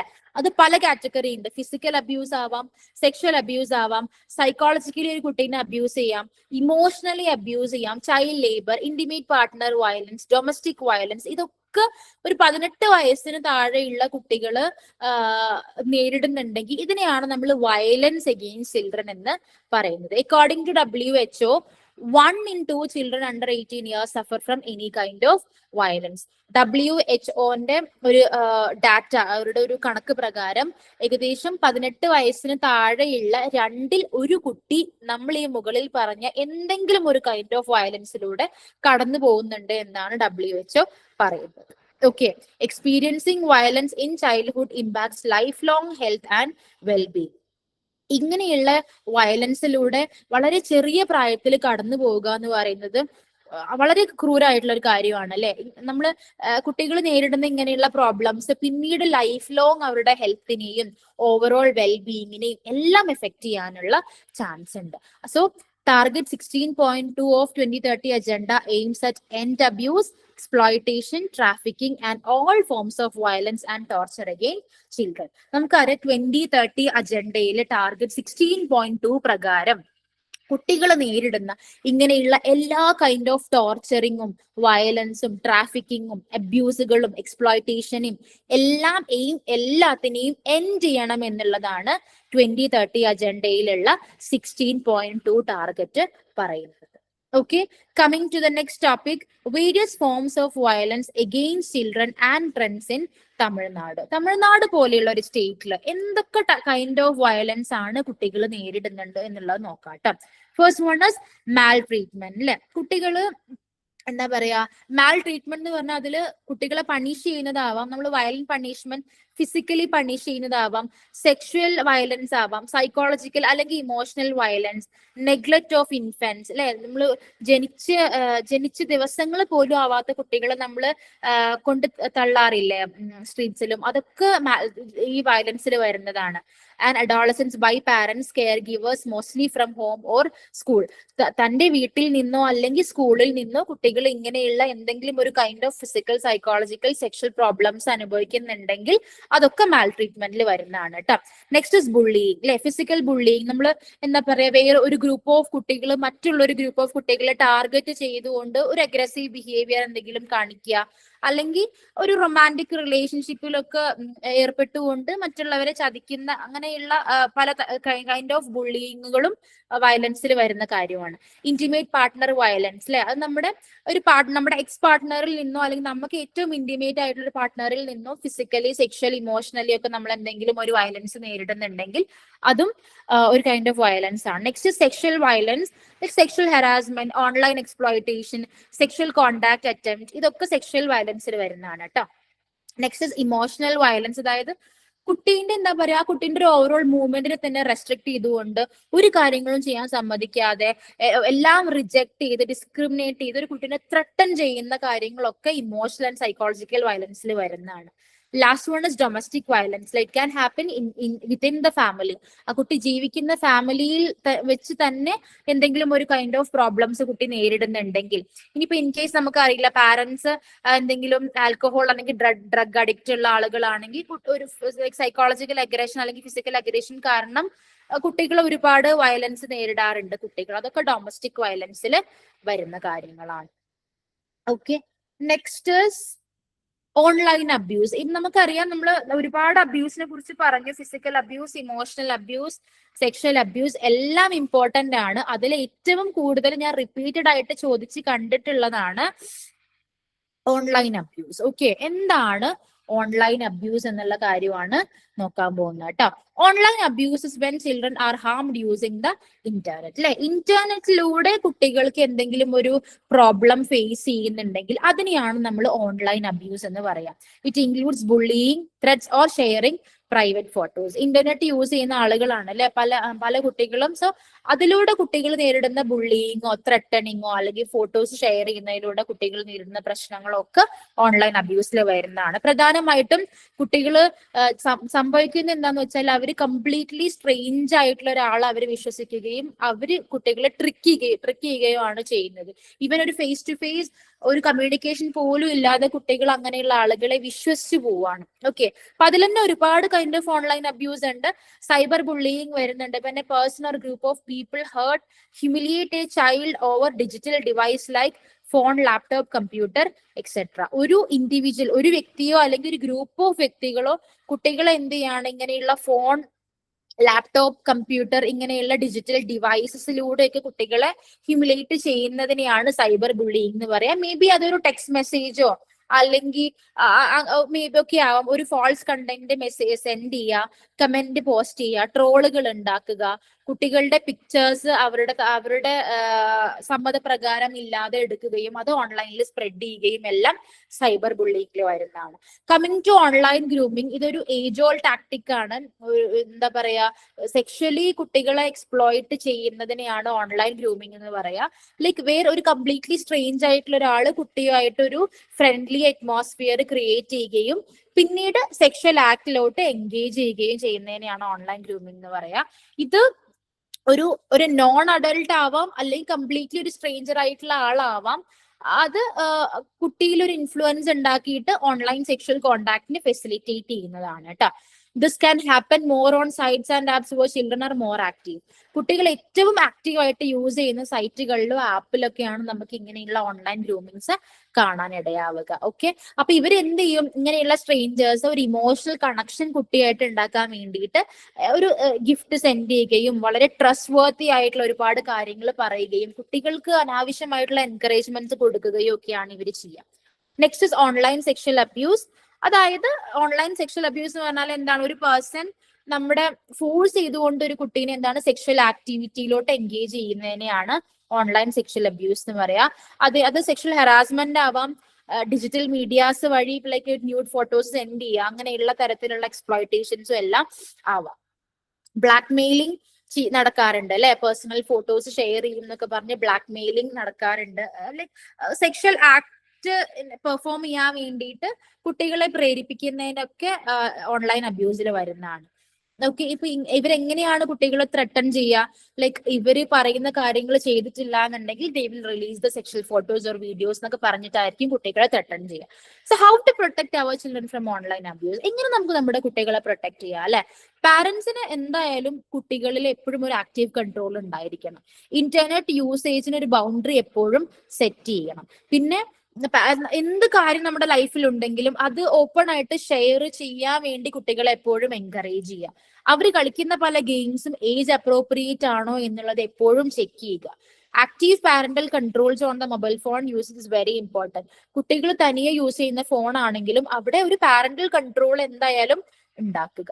ഓക്കെ, അത്രയും കാര്യങ്ങളാണ് ഓൺലൈൻ അബ്യൂസിൽ ശ്രദ്ധിക്കാനുള്ളത്. Coming to the next topic,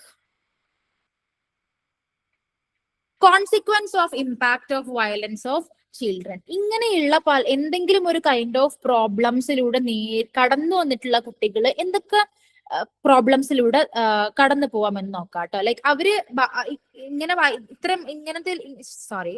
ഇങ്ങനെയുള്ള എന്തെങ്കിലും വയലൻസ് നേരിട്ടിട്ടുള്ള കുട്ടികൾക്ക് ഭാവിയിൽ എന്തൊക്കെ പ്രോബ്ലംസ് ഉണ്ടാവാം എന്നുള്ള കാര്യമാണ് നോക്കാൻ പോകുന്നത് കേട്ടോ. നമുക്കറിയാം, എന്ത് കൈൻഡ് ഓഫ് വയലൻസിലൂടെ കടന്നുപോയിട്ടുള്ള കുട്ടികളാണെങ്കിലും അവർക്ക് ഒരു ലൈഫ് ലോങ് ഇമ്പാക്ട് ഉണ്ടാവും എന്നുള്ളത് വളരെ ഷുവർ ആണ്. കുട്ടികളുടെ ഓവറോൾ വെൽബീയിങ്ങിനെയും അവരുടെ ഹെൽത്തിനെയും ഫാമിലിനെയും കമ്മ്യൂണിറ്റീനെയും ഒക്കെ അത് എഫക്ട് ചെയ്യാനുള്ള ചാൻസ് ഉണ്ട്. Physical trauma, psychological traumas, anxiety, depression, like അവരെ മരണത്തിലോട്ട് വരെ കൊണ്ടെത്തിക്കാനുള്ള ചാൻസ് വളരെ കൂടുതലാണ്. സ്വയം മുറിവേൽപ്പിക്കുക, അല്ലെങ്കിൽ ലൈക്ക് നമ്മുടെ നെർവസ് സിസ്റ്റം ഡെവലപ്മെന്റിന് ഒരുപാട് പ്രോബ്ലംസ് ഉണ്ടാവാൻ ചാൻസ് ഉണ്ട്. കുട്ടികളെ നമ്മുടെ ലൈഫുമായിട്ട് ഒരു പോസിറ്റീവ് കോപ്പിംഗ് അല്ലെങ്കിൽ ലൈഫുമായിട്ട് അഡ്ജസ്റ്റ് ചെയ്യാനോ ഒക്കെയുള്ള ഒരു ബുദ്ധിമുട്ട് കുട്ടികൾ നേരിടാം. അബോഷൻസ്, അൺഇൻഡിപെൻഡന്റ് പ്രഗ്നൻസീസ് എല്ലാം ഉണ്ടാവാനുള്ള ചാൻസ് വളരെ കൂടുതലാണ് ഇങ്ങനെയുള്ള വയലൻസിലൂടെ കുട്ടികൾ കടന്നു പോയിട്ടുണ്ടെങ്കിൽ. ഓക്കെ, സോ ഇത്രയും കാര്യങ്ങളാണ് കേട്ടോ ഈ ഒരു ചാപ്റ്ററിൽ. ബാക്കി എല്ലാ അബ്യൂസുകളും ഇമ്പോർട്ടന്റ് ആണെങ്കിൽ കൂടെ ഏറ്റവും കൂടുതൽ റിപ്പീറ്റഡ് ആയിട്ട് ചോദിച്ച് കണ്ടിട്ടുള്ളത് ഈ ഒരു ടോപ്പിക്കാണ്. Okay, coming to the third chapter, child rights, laws, policies and institution. ഈ ഒരു ചാപ്റ്ററിൽ വരുമ്പോ ജുവനൈൽ ഡെലിൻക്വൻസി എന്ന് പറഞ്ഞിട്ടുള്ള കൺസെപ്റ്റ് വെരി വെരി ഇമ്പോർട്ടന്റ് ആണ്. നിങ്ങൾക്ക് എന്തായാലും എക്സ്പെക്ട് ചെയ്യാവുന്ന ഒരു ക്വസ്റ്റ്യൻ ആണ് ജുവനൈൽ ഡെലിൻക്വൻസി. എന്താണ് ഇതിന്റെ മീനിങ്, ഇതിന്റെ ഡെഫിനേഷൻ എന്തൊക്കെയാണ്, what are the causes of juvenile delinquency നമുക്ക് നോക്കാം. Several anti social behaviour of children and adolescence is referred as delinquency. നമ്മുടെ കുട്ടികൾ അല്ലെ സൊസൈറ്റിക്ക് നിരക്കാത്ത പല കാര്യങ്ങളും ചെയ്യുമ്പോഴാണ് അതിന് ആന്റി സോഷ്യൽ ബിഹേവിയർ എന്ന് പറയാം. അങ്ങനെയുള്ള എന്തെങ്കിലും ബിഹേവിയേഴ്സ് കുട്ടികൾ കാണിക്കുമ്പോൾ അതിനെയാണ് നമ്മൾ ഡെലിക്വൻസി എന്ന് പറയാം. ആക്ച്വലി നമ്മൾ കുട്ടികളെ നമുക്ക് ഇങ്ങനെയുള്ള ആന്റി സോഷ്യൽ ബിഹേവിയറിനെ മൂന്നായിട്ട് കാറ്റഗറൈസ് ചെയ്യാം കേട്ടോ. First one is problem child, second one is delinquent, third one is criminal. ഇത് മൂന്നും ആക്ച്വലി വെരി ലിറ്റിൽ ചെറിയ വ്യത്യാസമുണ്ട്. ഒരു പ്രോബ്ലം ചൈൽഡ് എന്ന് പറയുമ്പോൾ ഒരു ക്ലാസ്സിലുള്ള കുട്ടി തന്റെ സഹപാഠിയുടെ ഒരു പെന്നോ പെൻസിലോ എന്തെങ്കിലും ഒരു കാര്യം കട്ടെടുക്കുകയാണെങ്കിൽ അതാണ് ഒരു പ്രോബ്ലം ചൈൽഡ്. ഓക്കെ, അതൊരു ആന്റി സോഷ്യൽ ബിഹേവിയർ ആണ്. കമ്മിങ് ടു ഡെലിക്വന്റ്, ഈ ഒരു സെയിം സിറ്റുവേഷൻ ക്ലാസ് റൂമിലല്ല, മറിച്ച് അതൊരു ഷോപ്പിലോ പുറത്തുള്ള ഏതെങ്കിലും ഒരു വലിയൊരു കടയിലോ ആണെങ്കിൽ അത് ഡെലിക്വന്റ് ആണ്. ഓക്കെ, കാരണം അതൊരു ചെറിയ ഒരു സിറ്റുവേഷൻ അല്ല. കമ്മിങ് ടു ക്രിമിനൽ, ഈ സെയിം കാര്യം ഒരു സ്റ്റീലിംഗ് അല്ലെങ്കിൽ ലൂട്ടിംഗ് ഒക്കെ കുട്ടിയല്ല ഒരു അഡൾട്ട് ആണ് ചെയ്യുന്നതെങ്കിൽ അതാണ് ക്രിമിനൽ. ഇത് മൂന്നും ആന്റി സോഷ്യൽ ബിഹേവിയർ തന്നെയാണ്. അതിനെ ചെറിയ രീതിയിൽ കാറ്റഗറൈസ് ചെയ്തേ ഉള്ളൂ കേട്ടോ. ഇനി what is the definition of juvenile delinquency? Delinquents are children below the age of 18 who indulge in such antisocial act which if committed by adults are legally punishable. 18 വയസ്സിന് താഴെയുള്ള ഒരു കുട്ടി ഈ പറഞ്ഞ എന്തെങ്കിലും ഒരു ആന്റി സോഷ്യൽ ആക്ടുകളിൽ കമ്മിറ്റ് ചെയ്യുകയാണെന്നുണ്ടെങ്കിൽ അവരെയാണ് നമ്മൾ എന്ത് പറയാ, ഡിലിൻക്വന്റ് എന്ന് പറയാ. മറിച്ച് അതൊരു അഡൽട്ട് ആണെങ്കിൽ അത് എന്തായാലും അത് ലീഗലി പണിഷബിളും ആയിരിക്കും. ഇതാണ് സിറിൽ ബർട്ടന്റെ ജുവനൈൽ ഡെലിൻക്വൻസിക്ക് കൊടുത്തിട്ടുള്ള ഡെഫിനിഷൻ കേട്ടോ. Delinquents are not sent to jail for their crimes but refer to borstal reformatory schools. അഡൽട്സിനെയാണ് നമ്മളൊരു ക്രൈം ചെയ്ത് കഴിഞ്ഞാൽ ജയിലിലോട്ട് അയക്കുക. മറിച്ച് അതൊരു ഡെലിൻക്വന്റ് ആണെന്നുണ്ടെങ്കിൽ 18 വയസ്സിന് താഴെയുള്ള ഒരു കുട്ടിയാണെങ്കിൽ അവരെ നമ്മൾ ബോസ്റ്റൽ റീഫോർമേറ്ററി സ്കൂളുകളിലോട്ട് അല്ലെങ്കിൽ റിമാൻഡ് ഹോംസിലോട്ടൊക്കെ ആയിരിക്കും കുട്ടികളെ അയക്കുന്നുണ്ടാവുക. Okay, coming to what are the cause of delinquency. എന്തുകൊണ്ടാണ് കുട്ടികൾ ഇങ്ങനെയുള്ള ആന്റി സോഷ്യൽ ബിഹേവിയറിൽ ചെന്ന് ചാടാനുള്ള കാരണങ്ങൾ എന്നുള്ളത് നോക്കാം കേട്ടോ. First one is familial problems അല്ലെ. എന്തെങ്കിലും അട്ടർ പോവർട്ടി അല്ലെങ്കിൽ ഡിനൈങ് ആയിട്ടുള്ള ഒരു ചൈൽഡ്, ഫാമിലിയിൽ നല്ലൊരു റോൾ മോഡൽ ഇല്ല, ഒരു ഫാമിലിയിൽ ഒരു ഇൻസെക്യൂരിറ്റി നേരിടുന്ന കുട്ടിയാണെങ്കിൽ, അൺവാണ്ടഡ് ചൈൽഡ് ആണെങ്കിൽ, പാരന്റിന്റെ പ്രോപ്പർ ഒരു പ്രൊട്ടക്ഷനോ കെയറോ സപ്പോർട്ടോ ഒന്നും ലഭിക്കാത്ത കുട്ടിയാണെങ്കിൽ ഇങ്ങനെയുള്ള പല പ്രോബ്ലംസിലും നേരിടാൻ പോയി ചാടാനുള്ള ചാൻസ് കൂടുതലാണ്. പിന്നെ എൻവിയോൺമെന്റൽ ഫാക്ടേഴ്സ് അല്ലെ, friendship is A very important factor. നമ്മുടെ ഫ്രണ്ട്ഷിപ്പ് നല്ലതല്ല എന്നുണ്ടെങ്കിൽ, പിന്നെ ബാഡ് റീക്രിയേഷണൽ മീഡിയാസ് ഒക്കെ നമ്മൾ യൂസ് ചെയ്യുന്നുണ്ടെങ്കിൽ ഒക്കെ നമുക്ക് ഡെലിൻക്വന്റ് ആവാനുള്ള ചാൻസ് കൂടുതലാണ്. നെക്സ്റ്റ് സ്കൂൾ റിലേറ്റഡ് ഫാക്ടേഴ്സ് അല്ലെ, സ്കൂളിൽ ഒരു എന്താ പറയാ ഹരാസ്മെന്റ് അല്ലെങ്കിൽ ടീച്ചേഴ്സിന്റെ സൈഡിൽ നിന്നുള്ള ഒരുപാട് ബുദ്ധിമുട്ടുകള്, കപ്പാസിറ്റി എന്താണോ അതിനപ്പുറം ആ കുട്ടീനെ ഫോഴ്സ്ഫുള്ളി പല കാര്യങ്ങളും ചെയ്യിപ്പിക്കുക, ഇങ്ങനെയുള്ള പല കാര്യങ്ങളിലൂടെയും കടന്നു പോകുമ്പോൾ കുട്ടികള് മാനസികമായിട്ട് പല ബുദ്ധിമുട്ടുകൾ നേരിട്ടുകൊണ്ട് ഡെലിൻക്വന്റ് ആവാനുള്ള ചാൻസ് കൂടുതലാണ്. കമ്മിങ് ടു പേഴ്സണൽ ഫാക്ടേഴ്സ്, ഇനി എന്തെങ്കിലും ഒരു മെന്റൽ കോൺഫ്ലിക്റ്റ് നേരിടുന്ന കുട്ടിയാണെന്നുണ്ടെങ്കിൽ ഒക്കെ പേഴ്സണൽ ആയിട്ടുള്ള വേറെ എന്തെങ്കിലും പ്രോബ്ലംസ് നേരിടുന്ന കുട്ടികളാണെങ്കിലും ഡെലിൻക്വന്റ് ആവാനുള്ള ചാൻസ് വളരെ കൂടുതലാണ് കേട്ടോ. സോ ഇനി നമ്മൾ ആ കാര്യങ്ങളൊക്കെ ഒന്ന് നോക്കുക. പിന്നെ റീഫോമിംഗ് ദ ഡെലിൻക്വൻസിനെ നമുക്ക് എങ്ങനെ റീഫോം ചെയ്യാം നമ്മൾ ഓൾറെഡി പറഞ്ഞു. ജയിലിലോട്ടല്ല, ഇവരെ നമ്മൾ റിമാൻഡ് ഹോംസിലോട്ടായിരിക്കും അയക്കുന്നുണ്ടാവുക. അവിടെ ഇവർക്ക് സ്പെഷ്യൽ ആയിട്ടുള്ള സ്കിൽ ട്രെയിനിങ്സും സോഷ്യൽ വർക്ക്സും അപ്രീസിയേഷൻ ഓപ്പർച്യൂണിറ്റീസും ഒക്കെ പ്രൊവൈഡ് ചെയ്യും. അതിലൂടെ കുട്ടികൾക്ക് എന്താണ് ആ ഒരു പഴയ ജീവിതത്തിലോട്ട് തിരിച്ചു പോവാതെ നല്ലൊരു പുതിയ ജീവിതം മുന്നിൽ ഉണ്ടാക്കാനുള്ള പല ഓപ്പർച്യൂണിറ്റീസും ഇങ്ങനെയുള്ള റിമാൻഡ് ഹോംസ് കുട്ടികൾക്ക് പ്രൊവൈഡ് ചെയ്യുന്നുണ്ട്. ഓക്കെ, അങ്ങനെയാണ് കുട്ടികളെ നമ്മൾ റീഫോം ചെയ്യുക, തിരിച്ച് അവരുടെ ജീവിതത്തിലോട്ട് കൊണ്ടുവരാനുള്ള കാര്യങ്ങൾ ചെയ്യുക. Okay, next is coming to the very important act. ഇത് വളരെ ഇമ്പോർട്ടന്റ് ആണ്, വെരി വെരി ഇമ്പോർട്ടന്റ് ആണ്. Right to free and compulsory education act 2009. നമ്മൾ ഓൾറെഡി പറഞ്ഞിട്ടുള്ള ആക്ട് തന്നെയാണ്. ഇത് സെപ്പറേറ്റ് ആയിട്ട് ചോദിക്കാനുള്ള ചാൻസ് കൂടുതലാണ്. എന്താണ് right to free and compulsory education act? Free education ലഭിക്കുക അല്ലെ, എസ്പെഷ്യലി 6 മുതൽ 14 വയസ്സ് വരെയുള്ള കുട്ടികൾക്ക് ഫ്രീ ആൻഡ് കമ്പൽസറി എഡ്യൂക്കേഷൻ ലഭിക്കാനുള്ള റൈറ്റ് ഉണ്ട്. Next support for dropouts. ഇനി ഇൻ കേസ് എന്തെങ്കിലും ഒരു ഫാമിലിയിൽ പ്രോബ്ലംസ് കാരണം എഡ്യൂക്കേഷൻ ഡ്രോപ്പ് ഔട്ട് ചെയ്യേണ്ട കുട്ടികൾ ഉണ്ടായിട്ടുണ്ടെങ്കിൽ അവരെ അവരുടെ റൈറ്റ് ലെവലിൽ റീജോയിൻ ചെയ്യാനും അവർക്ക് വേണ്ട നീഡഡ് സപ്പോർട്ടുകൾ പ്രൊവൈഡ് ചെയ്യാനും ചെയ്യേണ്ടതും വളരെ അത്യാവശ്യമാണ്. Next is change of school. In case ഒരു കുട്ടിക്ക് ഒരു സ്കൂളിൽ നിന്നും വേറെ സ്കൂളിലോട്ട് ട്രാൻസ്ഫർ ചെയ്യണമെങ്കിൽ അതിന് വേണ്ട സപ്പോർട്ട് പ്രൊവൈഡ് ചെയ്യണം.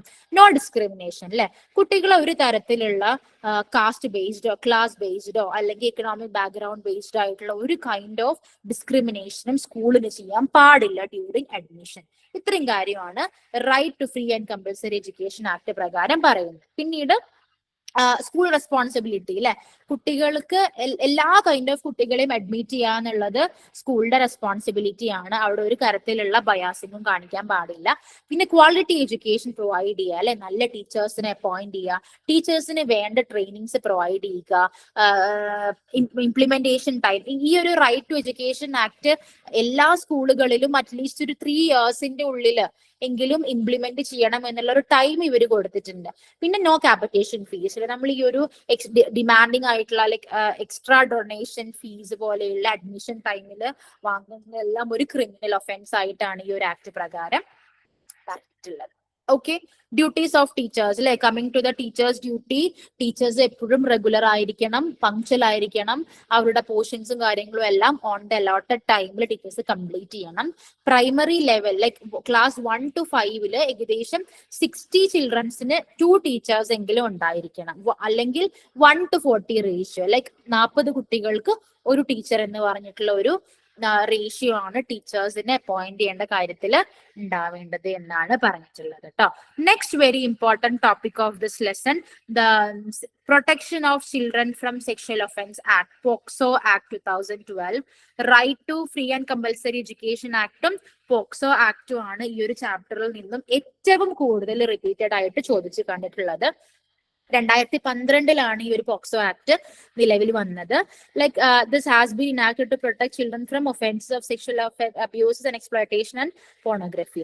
കുട്ടികൾ നേരിടുന്ന സെക്ഷൽ അബ്യൂസ്, എക്സ്പ്ലോയിറ്റേഷൻ, പോണോഗ്രഫി പോലെയുള്ള പ്രോബ്ലംസിൽ നിന്നും കുട്ടികളെ രക്ഷിക്കാൻ വേണ്ടിയിട്ട് അല്ലെങ്കിൽ സംരക്ഷിക്കാൻ വേണ്ടിയിട്ടാണ് പോക്സോ ആക്ട് കൊണ്ടുവന്നിട്ടുള്ളത്. എന്തൊക്കെയാണ് ഈ ഒരു ആക്ടിന്റെ സാലിയന്റ് ഫീച്ചേഴ്സ്? വളരെ സ്ട്രിക്റ്റ് ആയിട്ടുള്ള പണിഷ്മെന്റ്സ് ഉണ്ടായിരിക്കും അല്ലെ, ലൈക്ക് അവര് എത്ര സീരിയസ് ആയിട്ടുള്ള ക്രൈമിലാണോ ഏർപ്പെടുന്നത് എന്നുള്ളതിനനുസരിച്ചിട്ടാണ് പണിഷ്മെന്റ്സ് ഉണ്ടായിരിക്കുക. എന്തായാലും ഒരു ജയിൽ ശിക്ഷയും ഫൈനും ഉണ്ടായിരിക്കും. അത് കോർട്ടാണ് എത്ര ഫൈൻ ഈടാക്കണം എന്നുള്ളത് തീരുമാനിക്കുന്നത്.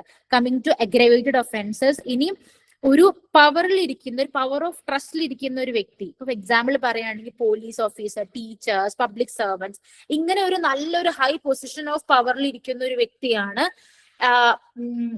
ലൈക്ക് ഇങ്ങനെയുള്ള ഒഫൻസുകളില് ക്രിമിനൽ എന്നുണ്ടെങ്കിൽ അവർക്ക് വളരെ ഹാഷറായിട്ടുള്ള പണിഷ്മെന്റ്സ് ആയിരിക്കും ഉണ്ടാവുക. ഇനി പണിഷ്മെന്റ്സ് തന്നെ പല കൈൻഡ് ഓഫ് ആണ്.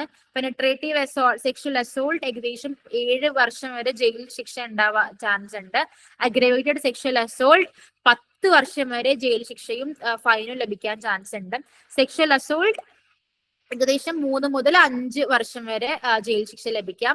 Sexual harassment up to 3 years plus fine ഉണ്ടാവും. അത് നമ്മൾ ഏത് കൈൻഡ് ഓഫ് പണിഷ്മെന്റ് ചെയ്യുന്നു, അതിന്റെ സീരിയസ്നെസ് എത്രത്തോളം ഉണ്ട് എന്നുള്ളതിനനുസരിച്ചിട്ടാണ് പണിഷ്മെന്റ് വരിക കേട്ടോ. പിന്നെ ചൈൽഡ് ഫ്രണ്ട്ലി പ്രൊസീജിയേഴ്സ് ആയിരിക്കും. ഈ ഒരു ക്രൈമിൽ ഏർപ്പെട്ടിട്ടുള്ള കുട്ടി, വിക്ടിം ആയിട്ടുള്ള കുട്ടീനെ അത്രയും ജെന്റിൽ ആയിട്ടായിരിക്കും ട്രീറ്റ് ചെയ്യുന്നുണ്ടാവും ഡ്യൂറിങ് ഇൻവെസ്റ്റിഗേഷൻ. അതുപോലെ തന്നെ ഇങ്ങനെയുള്ള കേസസ് ഡീൽ ചെയ്യാൻ വേണ്ടിയിട്ട് സ്പെഷ്യൽ കോഡ്സും ഉണ്ടാക്കിയിട്ടുണ്ട്. എങ്കിൽ മാത്രമാണ് ഫാസ്റ്റർ ആയിട്ട് ആ കാര്യങ്ങളെല്ലാം മൂവ് ചെയ്യാൻ കഴിയുള്ളൂ. ഇനി intent to commit an offence, ഇനി ഒരു ഒഫൻസ് നടത്താനുള്ള ഒരു ശ്രമം നടത്തി അത് പരാജയപ്പെട്ടിട്ടുണ്ടെങ്കിൽ പോലും അത് പണിഷബിൾ ആണ്. ഒഫൻസ് നടന്നാൽ മാത്രമല്ല, അതിനുള്ള എന്താ പറയാ, ഒരാൾ അതിന് വേണ്ടി തുനിയാണെങ്കിൽ പോലും it is committed as punishable. അതിന് നിയമപ്രകാരം എന്ത് ശിക്ഷ വേണമെങ്കിലും ലഭിക്കാൻ ചാൻസ് ഉണ്ട്. ഇനി ഒരു ഒഫൻസ് നടന്നു, അത് പ്രോപ്പർ ആയിട്ട് റിപ്പോർട്ട് ചെയ്തിട്ടുണ്ടെങ്കിൽ ഇല്ലെങ്കിലും എന്താണ് ആ വ്യക്തിക്ക് പണിഷ്മെന്റ് ലഭിക്കാനുള്ള ചാൻസ് ഉണ്ട്. ഇൻ കേസ് ഇങ്ങനെ ഒരു ക്രൈം നടക്കാൻ പോകുന്നു, അല്ലെങ്കിൽ നമ്മുടെ മുന്നിൽ കണ്ടിട്ട് കൂടെ നമ്മളത് ഹയർ അതോറിറ്റിനെ റിപ്പോർട്ട് ചെയ്തിട്ടില്ല എന്നുണ്ടെങ്കിൽ ഏകദേശം 6 മാസം വരെ തടവ് ശിക്ഷ ലഭിക്കാവുന്നതാണ് കേട്ടോ. പിന്നെ മീഡിയ റെസ്ട്രിക്ഷൻസ് ഉണ്ട് അല്ലെ. വിക്ടിമിന്റെ ഐഡന്റിറ്റി ഒരിക്കലും റിവീൽ ചെയ്യാൻ പാടില്ല. റിവീൽ ചെയ്യുകയാണെന്നുണ്ടെങ്കിൽ പണിഷ്മെന്റ് ഡെഫിനറ്റ്ലി ഉണ്ടായിരിക്കും. പിന്നെ പബ്ലിക് അവയർനെസ് കൊടുക്കുക അല്ലെ. ചൈൽഡ് പ്രൊട്ടക്ഷൻ ലോസിനെ കുറിച്ചിട്ട് through TV, news paper, radio ഒക്കെ വഴി മാസ് ആയിട്ടുള്ള അവയർനെസ് സ്പ്രെഡ് ചെയ്യാൻ ഗവൺമെന്റിന് സാധിക്കും. ഓക്കെ, ഇത്രയും കാര്യങ്ങളാണ് കേട്ടോ ഈ ഒരു ചാപ്റ്ററിൽ എനിക്ക് വളരെ ഇമ്പോർട്ടന്റ് ആയിട്ട് ഡിസ്കസ് ചെയ്യാനുണ്ടായിരുന്നത്. Coming to the next chapter, child friendly schools and role of teachers.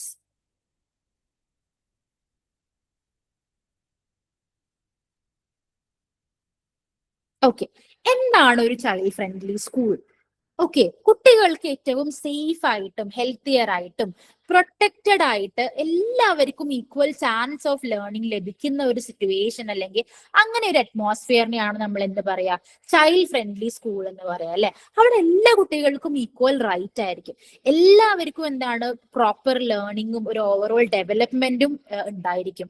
Inclusive education possible ആയിരിക്കും അല്ലെ. നോ മാറ്റർ നമുക്ക് എന്തെങ്കിലും ഡിസബിലിറ്റി ഉണ്ടോ, നമ്മൾ ലോവർ കാസ്റ്റ് ആണോ, അപ്പർ കാസ്റ്റ് ആണോ, അപ്പർ ഫാമിലി നിന്നാണോ, അങ്ങനത്തെ ഒരു കൈൻഡ് ഓഫ് ഡിസ്ക്രിമിനേഷൻസും ഉണ്ടായിരിക്കും. ഇൻക്ലൂസീവ് എഡ്യൂക്കേഷൻ ആയിരിക്കും, ജെൻഡർ സെൻസിറ്റീവ് ആയിരിക്കും, ക്വാളിറ്റി എഡ്യൂക്കേഷനെയാണ് ഇങ്ങനെയുള്ള ചൈൽഡ് ഫ്രണ്ട്ലി സ്കൂൾസ് ഏറ്റവും കൂടുതൽ ഫോക്കസ് ചെയ്യുന്നത്. അതുകൊണ്ട് തന്നെ കുട്ടികളുടെ ഫിസിക്കൽ ഹെൽത്തിനെയും മെന്റൽ ഹെൽത്തിനെയും ഇമോഷണൽ ഹെൽത്തിനെയും ഒക്കെ പ്രൊട്ടക്ട് ചെയ്യുന്നതാണ് ഇങ്ങനെയുള്ള child friendly schools. Coming to what are the 6 essential aspects of child friendly schools. നമ്മൾ ഓൾറെഡി പറഞ്ഞു, ഇൻക്ലൂസീവ്നെസ് ഓഫ് ഓൾ ചിൽഡ്രൻ അല്ലെ. ഒരു കുട്ടീനും ഡിസ്ക്രിമിനേഷന്റെ ബേസിസിൽ പുറത്താക്കാൻ സാധിക്കില്ല. അവര് പുവർ ആണോ, ഡിസേബിൾഡ് ആണോ, അങ്ങനെയുള്ള ഒരു കൈൻഡ് ഓഫ് ഒരു ഇനിക്വാളിറ്റിയും കുട്ടികൾ നേരിടേണ്ടി വരില്ല. ഈക്വൽ ചാൻസ് ആയിരിക്കും എല്ലാവർക്കും ഉണ്ടാവുക. Every one will be welcome and supported. Next is effective for learning. ഏറ്റവും ടെക്നോളജി പരമായിട്ട് ഏറ്റവും മുന്നിൽ നിൽക്കുന്ന സിസ്റ്റം ആയിരിക്കും യൂസ് ചെയ്യുന്നുണ്ടാവുക. അതിന് വേണ്ട കുട്ടികൾക്ക് മനസ്സിലാവുന്ന തരത്തിലുള്ള ടീച്ചിങ് മെത്തേഡ്സും കുട്ടികളെ ആക്റ്റീവായിട്ട് പാർട്ടിസിപ്പേറ്റ് ചെയ്യാൻ എൻകറേജ് ചെയ്യുകയും ഒരു ക്യൂരിയസ് ലേണേഴ്സ് ആക്കാനും സാധിക്കും. ടീച്ചേഴ്സ് ഇവിടെ വെൽ ട്രെയിൻഡ് ആയിരിക്കും, നല്ല ക്വാളിറ്റി മെറ്റീരിയൽസ് ആയിരിക്കും ടീച്ചേഴ്സ് യൂസ് ചെയ്യുക. ഗ്രൂപ്പ് വർക്കിനെ പ്രൊമോട്ട് ചെയ്യും, റെസ്പെക്ട് ചെയ്യും, കോപ്പറേഷൻ ഉണ്ടായിരിക്കും കുട്ടികളുടെ ഇടയിൽ. കുട്ടികൾക്ക് വളരെ പ്രോപ്പർ ആയിട്ട് തിങ്ക് ചെയ്യാനും പ്രോബ്ലം സോൾവ് ചെയ്യാനും ഒരു ഫൺ വേ ഓഫ് ലേണിംഗും ഇവിടെ പോസിബിൾ ആയിരിക്കും. സോ ഓവറോൾ ഒരു safe, clean and happy place to study ആയിരിക്കും ചൈൽഡ് ഫ്രണ്ട്ലി സ്കൂൾ എന്ന് പറയുന്നത്. പിന്നെ healthy and protective for children അല്ലെ. വളരെ ക്ലീൻ, സേഫ് ആയിരിക്കും. Clean water, toilets, good healthy practices, free from all kind of drugs, physical punishments, harassments, ഇങ്ങനെയുള്ള problems ഒന്നും ഉണ്ടായിരിക്കില്ല. കുട്ടികളെ ഹെൽത്ത് റിലേറ്റഡ് ലൈഫ് സ്കിൽസ് എല്ലാം ടീച്ച് ചെയ്യുന്നുണ്ടായിരിക്കും. Next is gender sensitive. Equal opportunities ആയിരിക്കും ബോയ്സിനും ഗേൾസിനും ഉണ്ടായിരിക്കുക. സ്കൂള് എസ്പെഷ്യലി എന്താണ് വളരെ ഫ്രണ്ട്ലി ആണെന്നും from classroom to textbooks എല്ലാ കുട്ടികൾക്കും ഈക്വൽ ഓപ്പർച്യൂണിറ്റിയും വളരെ ഫ്രണ്ട്ലി അറ്റ്മോസ്ഫിയറും ആയിരിക്കും പ്രൊവൈഡ് ചെയ്യുക. Teachers both girls and boys in a safe respectful and non violent way. ആൺകുട്ടി ആയിക്കോട്ടെ പെൺകുട്ടി ആയിക്കോട്ടെ രണ്ട് വിഭാഗത്തിനും ഒരു സേഫ് റെസ്പെക്ട്ഫുൾ ആയിട്ടുള്ള ഒരു ഓപ്പർച്യൂണിറ്റിയാണ് അല്ലെങ്കിൽ ഒരു ലേണിംഗ് എൻവയോൺമെന്റ് ആണ് ചൈൽഡ് ഫ്രണ്ട്ലി സ്കൂൾസ് പ്രൊവൈഡ് ചെയ്യുന്നത്. Involve with children, families and communities. കുട്ടികളെയും ഫാമിലീസിനെയും കമ്മ്യൂണിറ്റീനെയും എല്ലാം സ്കൂൾ ആക്ടിവിറ്റീസിലും ഡിസിഷൻ മേക്കിങ്ങിലും പാർട്ടിസിപ്പേറ്റ് ചെയ്യാൻ വേണ്ടി എൻകറേജ് ചെയ്യും. Families are always welcome for the activities and school events. സ്കൂളും കമ്മ്യൂണിറ്റിയും ഒക്കെ തമ്മിൽ, സൊസൈറ്റി ഒക്കെ തമ്മിൽ നല്ലൊരു സ്ട്രോങ് കണക്ഷൻസ് ബിൽഡ് ചെയ്യാനും ഒക്കെ ഇവിടെ സാധിക്കും. Effective and high quality learning environments അല്ലെ, ആക്റ്റീവ് ലേണിംഗിനെ പ്രൊമോട്ട് ചെയ്യും. ചിൽഡ്രൻ അപ്പോഴാണ്, കുട്ടികൾ അപ്പോഴാണ് ഏറ്റവും കൂടുതൽ പാർട്ടിസിപ്പേറ്റ് ചെയ്യുക. ടീച്ചേഴ്സ് ഏറ്റവും കൂടുതൽ അണ്ടർസ്റ്റാൻഡിങ്ങിനാണ് ഇമ്പോർട്ടൻസ് കൊടുക്കുക റാദർ ദാൻ മെമ്മറൈസിങ്. പിന്നെ ഒരുപാട് ടീച്ചിങ് സ്കിൽസ് ഇംപ്രൂവ് ചെയ്യും. ലേണിങ്ങിന് നല്ല ഫൺ ആൻഡ് മീനിങ് ഫുൾ ആക്കാൻ വേണ്ടിയിട്ടും കുട്ടികളെ ക്രിയേറ്റീവ് ആക്കാനും തിങ്ക് ചെയ്യാനും ഒക്കെ ഇവിടെ എൻകറേജ് ചെയ്യുന്ന തരത്തിലുള്ള ഒരു സ്കൂളാണ് ചൈൽഡ് ഫ്രണ്ട്ലി സ്കൂൾ എന്ന് പറയുന്നത്. Okay, one second.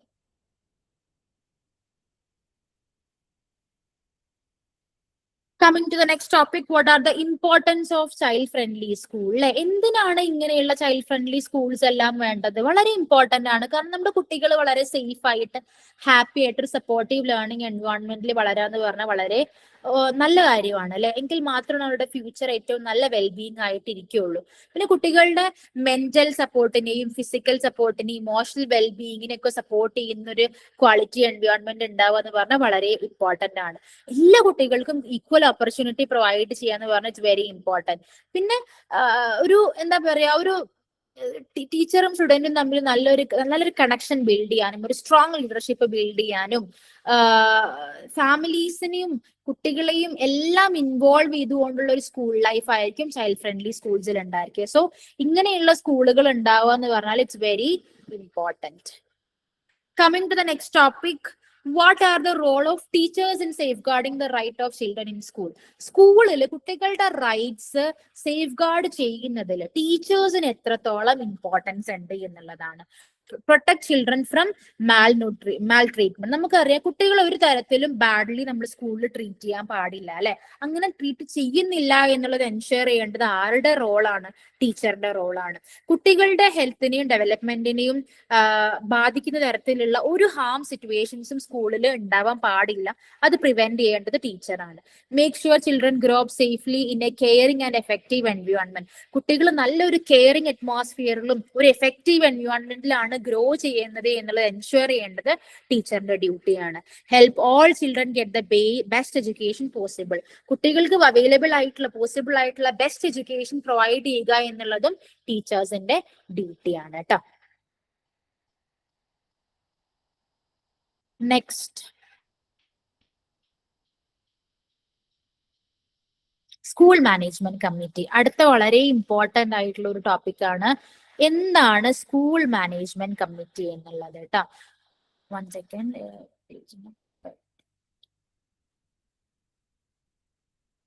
അതിന്റെ ഇടയിൽ ക്ലബ്സിന്റെ ഇമ്പോർട്ടൻസിനെ കുറിച്ചിട്ടാണ് പറയുന്നത്. സ്കൂൾ ചൈൽഡ് റൈറ്റ് ക്ലബ്സ് ഒക്കെ സ്കൂളിൽ ഉണ്ടാവുന്നതിനെ കുറിച്ചിട്ടൊക്കെയാണ് അതിന് മുന്നേ പറയുന്ന കാര്യങ്ങൾ. Coming to the role of school management committee. എന്താണ് ഒരു സ്കൂൾ മാനേജ്മെന്റ് കമ്മിറ്റി എന്ന് പറഞ്ഞാൽ? It's a group formed in every school to help manage and improve the school.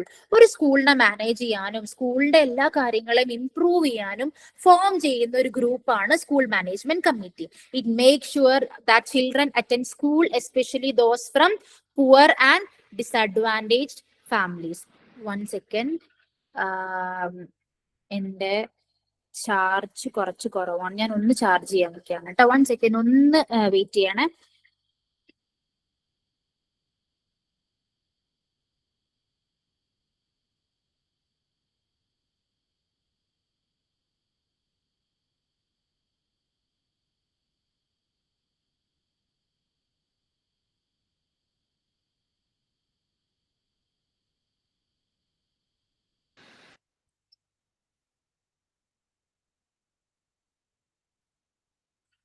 Okay, അപ്പൊ സ്കൂൾ മാനേജ്മെന്റ് കമ്മിറ്റി എന്താണ് എന്നാണ് നമ്മൾ ഡിസ്കസ് ചെയ്യുന്നത് കേട്ടോ. ഓക്കെ.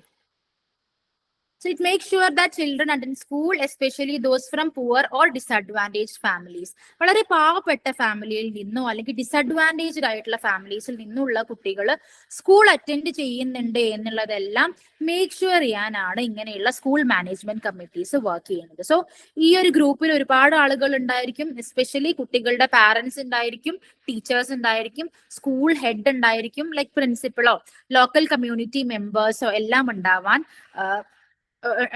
എല്ലാതും ഉള്ള ഒരു ഗ്രൂപ്പായിരിക്കും സ്കൂൾ മാനേജ്മെന്റ് കമ്മിറ്റി എന്ന് പറയുന്നത്. Now, what does the school management committee do? Help in planning school activities അല്ലെ.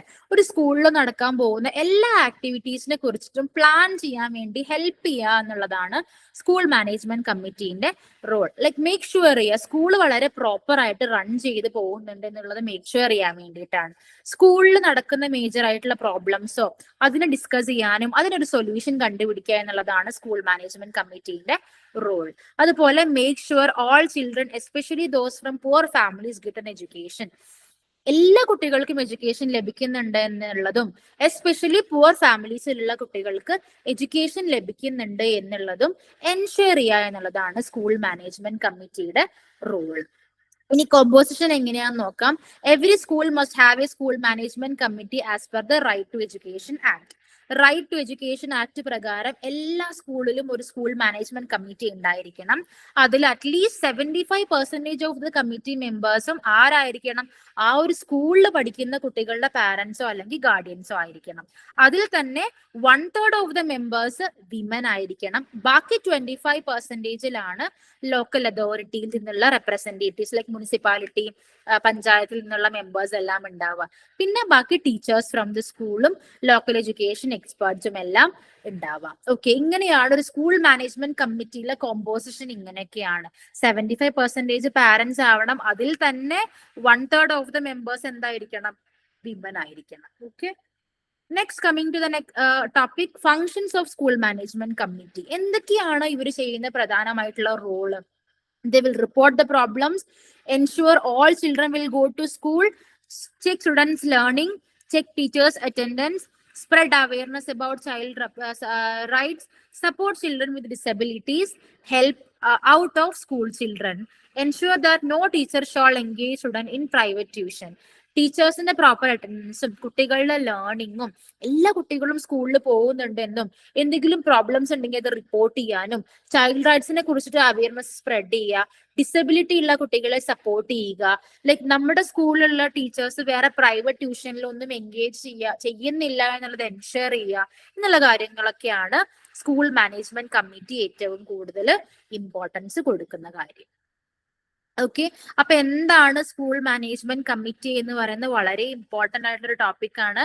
അവരുടെ കോമ്പോസിഷൻ എന്താണെന്നും സ്കൂൾ മാനേജ്മെന്റ് കമ്മിറ്റിയുടെ ഫങ്ഷൻസ് എന്തൊക്കെയാണ് എന്നുള്ളതും എന്തായാലും നോക്കി വെക്കുക. Very important topic. Coming to the last and final topic, final chapter, skills for child protection and participation. Okay, ഇതില്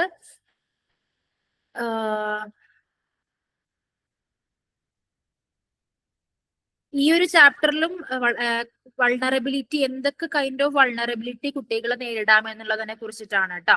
ഫിസിക്കൽ വൾണറബിലിറ്റി, ഇമോഷണൽ വൾണറബിലിറ്റി, എൻവയോൺമെന്റൽ വൾണറബിലിറ്റി, ഇങ്ങനെയുള്ള കുട്ടികൾ ഭാവിയിൽ എന്തൊക്കെ പ്രോബ്ലംസ് കാണിക്കാനുള്ള ചാൻസ് ഉണ്ട്, ഇങ്ങനെയുള്ള ലൈക്ക് അവരുടെ ഫാമിലിയിൽ എന്തൊക്കെ പ്രോബ്ലംസ് ഉള്ള കുട്ടികളാണ് ഇങ്ങനെ വൾണറബിൾ ആവാനുള്ള ചാൻസ് കൂടുതൽ എന്നുള്ള കാര്യങ്ങളൊക്കെ ആയിരുന്നു ഈ ഒരു ചാപ്റ്ററിൽ ഏറ്റവും കൂടുതൽ നമ്മൾ ഡിസ്കസ് ചെയ്തിട്ടുണ്ടായിരുന്നത്. അബ്യൂസിനെ കുറിച്ചിട്ടൊക്കെ ഓൾറെഡി നമ്മൾ മറ്റേ ചാപ്റ്ററിൽ പറഞ്ഞ സെയിം കാര്യങ്ങൾ തന്നെ നിങ്ങൾക്ക് എഴുതാം. Physical abuse, sexual abuse, emotional abuse, ഇതിലൊക്കെ വരുന്ന ടോപ്പിക്സുകൾ സെയിം ആണ് കേട്ടോ. ഇനി എന്തൊക്കെ സിംറ്റംസ് ആണ് ഇവർ കാണിക്കുക ഭാവിയിൽ, സൂയിസൈഡൽ ടെൻഡൻസീസ് ഉണ്ടാവും, അങ്ങനെയുള്ള കാര്യങ്ങളൊക്കെ കേട്ടോ. പിന്നെ ഇങ്ങനെ like emotional abuse, sexual abuse ഉള്ള കുട്ടികളെ കാണിക്കുന്ന സിംറ്റംസ് എന്തൊക്കെയാണ്, ടീച്ചേഴ്സിന് അത് എങ്ങനെ പെട്ടെന്ന് ഐഡന്റിഫൈ ചെയ്യാൻ സാധിക്കും, അല്ലെങ്കിൽ പാരന്റ്സിന് അതിനെ എങ്ങനെ ഐഡന്റിഫൈ ചെയ്യാൻ സാധിക്കും എന്നുള്ള കാര്യങ്ങളൊക്കെയാണ് ആ ചാപ്റ്ററിൽ പറയുന്നത്. പക്ഷെ ഇതിൽ ഏറ്റവും കൂടുതൽ ഇമ്പോർട്ടന്റ് ആയിട്ട് ചോദിച്ച് കണ്ടിട്ടുള്ള ഒരു ഭാഗമാണ് സൈക്കോ സോഷ്യൽ സപ്പോർട്ട്. എന്താണ് സൈക്കോ സോഷ്യൽ സപ്പോർട്ട് എന്നുള്ളത്? This type of support helps individuals cope with emotional and mental challenges especially after a crisis. ഒരു ക്രൈസിസിലൂടെ കടന്നു പോയിട്ടുള്ള ഒരു കുട്ടി, അല്ലെങ്കിൽ എന്തെങ്കിലും ഒരു ഹാം സിറ്റുവേഷനിലൂടെ കടന്നു പോയിട്ടുള്ള ഒരു കുട്ടിക്ക് ജീവിതത്തിലോട്ട് തിരിച്ചു വരാൻ വേണ്ടിയിട്ട് ഡെഫിനറ്റ്ലി പല കൈൻഡ് ഓഫ് സപ്പോർട്ടുകളും ആവശ്യമായിരിക്കും അല്ലെ. ലൈക്ക് ഇമോഷണൽ ചാലഞ്ചസും മെന്റൽ ചാലഞ്ചസും ഒക്കെ നേരിട്ട് കൊണ്ടിരിക്കുന്ന ആ ഒരു ഇൻഡിവിജ്വലിനെ സപ്പോർട്ട് ചെയ്യാൻ വേണ്ടിയിട്ടാണ് ഇങ്ങനെയുള്ള സൈക്കോ സോഷ്യൽ സപ്പോർട്ട്സ് അവൈലബിൾ ആക്കിയിട്ടുള്ളത്. The section focuses on providing special support for children who have experience difficult situation. വളരെ ഡിഫിക്കൽട്ട് ആയിട്ടുള്ള സിറ്റുവേഷൻസിലൂടെ കടന്നു പോയിട്ടുള്ള കുട്ടികളെ അവരുടെ ജീവിതത്തിലോട്ട് തിരിച്ചു കൊണ്ടുവരാൻ വേണ്ടി ഒരു സ്പെഷ്യൽ സപ്പോർട്ട് പ്രൊവൈഡ് ചെയ്യുക എന്നുള്ളതാണ് സൈക്കോ സോഷ്യൽ സപ്പോർട്ടിന്റെ main focus. It involves helping individuals build resilience, manage emotions and maintain healthy relationship with their community. നമുക്കറിയാം ഇങ്ങനെയുള്ള പ്രോബ്ലംസിലൂടെ കടന്നു പോയിട്ടുള്ള കുട്ടികൾക്ക് വീണ്ടും അവരുടെ ഒരു നോർമൽ ലൈഫിലോട്ട് തിരിച്ചു വരിക എന്ന് പറഞ്ഞാൽ അത്ര സിമ്പിൾ ആയിട്ടുള്ള കാര്യമല്ല. അവരുടെ ഇമോഷൻസിനെ മാനേജ് ചെയ്യാൻ വേണ്ടി നമുക്ക് ഒറ്റയ്ക്ക് കഴിഞ്ഞോളണം എന്നില്ല അല്ലെ. നമ്മുടെ കമ്മ്യൂണിറ്റിയുമായിട്ട് വീണ്ടും ഒരു നല്ല റിലേഷൻഷിപ്പ് ബിൽഡ് ചെയ്യുക എന്ന് പറഞ്ഞാൽ നമ്മളെ കൊണ്ട് അത് അത്ര എളുപ്പമായിട്ടുള്ള കാര്യമല്ല. സോ ഇങ്ങനെയുള്ള കാര്യങ്ങളിലെല്ലാം ഒരു സപ്പോർട്ട് എന്നുള്ള രീതിയിലാണ് സൈക്കോ സോഷ്യൽ സപ്പോർട്ട്സ് പ്രവർത്തിക്കുന്നത്. നമ്മുടെ മെന്റൽ നീഡ്സിനെയും സോഷ്യൽ നീഡ്സിനെയും എല്ലാം അഡ്രസ് ചെയ്യാനും അതിനൊരു സപ്പോർട്ട് പ്രൊവൈഡ് ചെയ്യുകയുമാണ് സൈക്കോ സോഷ്യൽ സപ്പോർട്ട്സ് കൊടുക്കുന്നത്. Now who need psycho social support? എങ്ങനെയുള്ള ആളുകൾക്കാണ് സൈക്കോ സോഷ്യൽ സപ്പോർട്ട് വേണ്ടത് എന്നുള്ളതാണ് നോക്കാൻ പോകുന്നത് കേട്ടോ. ഇനി child like needing psychological and emotional wellbeing needs the support. ഏതൊരു കുട്ടി ആയിക്കോട്ടെ, സൈക്കോളജിക്കലി എന്തെങ്കിലും ഒരു സപ്പോർട്ടോ ഇമോഷണലി എന്തെങ്കിലും ഒരു സപ്പോർട്ടോ വേണ്ട ഏതൊരു കുട്ടിക്കും ഇങ്ങനെയുള്ള സൈക്കോ സോഷ്യൽ സപ്പോർട്ട് ലഭിക്കാവുന്നതാണ് കേട്ടോ. അപ്പൊ സൈക്കോ സോഷ്യൽ സപ്പോർട്ട് എന്ന് പറയുമ്പോൾ പ്രധാനമായിട്ടും കൗൺസിലിങ്ങും ഒരു എക്സ്പേർട്ടിൽ നിന്നുള്ള പല സജഷൻസും ഒക്കെയാണ് കേട്ടോ ഉദ്ദേശിക്കുന്നത്. Children who have faced extreme trauma, adversity or don't have care givers also need it. നമ്മളെ പ്രോപ്പർ ആയിട്ട് നോക്കി വളർത്താൻ ഒരാളില്ലാത്ത സാഹചര്യം, അല്ലെങ്കിൽ ഒരു എക്സ്ട്രീം ട്രോമയിലൂടെ കടന്നു പോയിട്ടുള്ള കുട്ടികള്, പല കൈൻഡ് ഓഫ് എക്സ്പ്ലോയിറ്റേഷൻ നേരിട്ടിട്ടുള്ള കുട്ടികൾക്കൊക്കെയാണ് സൈക്കോ സോഷ്യൽ സപ്പോർട്ട് ആവശ്യമായിട്ട് വരിക. ഫാക്ടേഴ്സ് എഫക്റ്റിംഗ് ചൈൽഡ് വെൽബീയിങ്, ഇപ്പോ അതുപോലെ തന്നെ poverty, illness, conflict, neglected child, ഇങ്ങനെയുള്ള സൈക്കോ സോഷ്യൽ വെൽബീയിങ് ഇംപ്രൂവ് ചെയ്യാൻ വേണ്ടിയിട്ടും സൈക്കോ സോഷ്യൽ സപ്പോർട്ട്സ് കുട്ടികൾക്ക് പ്രൊവൈഡ് ചെയ്യാവുന്നതാണ് കേട്ടോ. സോ ഒരു എക്സ്ട്രീം ട്രോമയിലൂടെ കടന്നുപോയ ആളുകൾക്ക് മാത്രമല്ല ഇങ്ങനെയുള്ള സപ്പോർട്ട് വേണ്ടത്. എക്സ്ട്രീം പോവർട്ടിയും നെഗ്ലക്ഷനും കോൺഫ്ലിക്റ്റിലൂടെയും ഒക്കെ കടന്നു പോയിട്ടുള്ള കുട്ടികൾക്ക് ഒരു ഇമോഷണൽ വെൽബീയിങ് ലഭിക്കാൻ വേണ്ടിയിട്ടും മെന്റൽ ചാലഞ്ചസിനോട് കോപ്പപ്പ് ചെയ്യാനൊക്കെ വേണ്ടി നമുക്ക് സൈക്കോ സോഷ്യൽ സപ്പോർട്ട് തേടാവുന്നതാണ്. ഇനി need of psycho social support.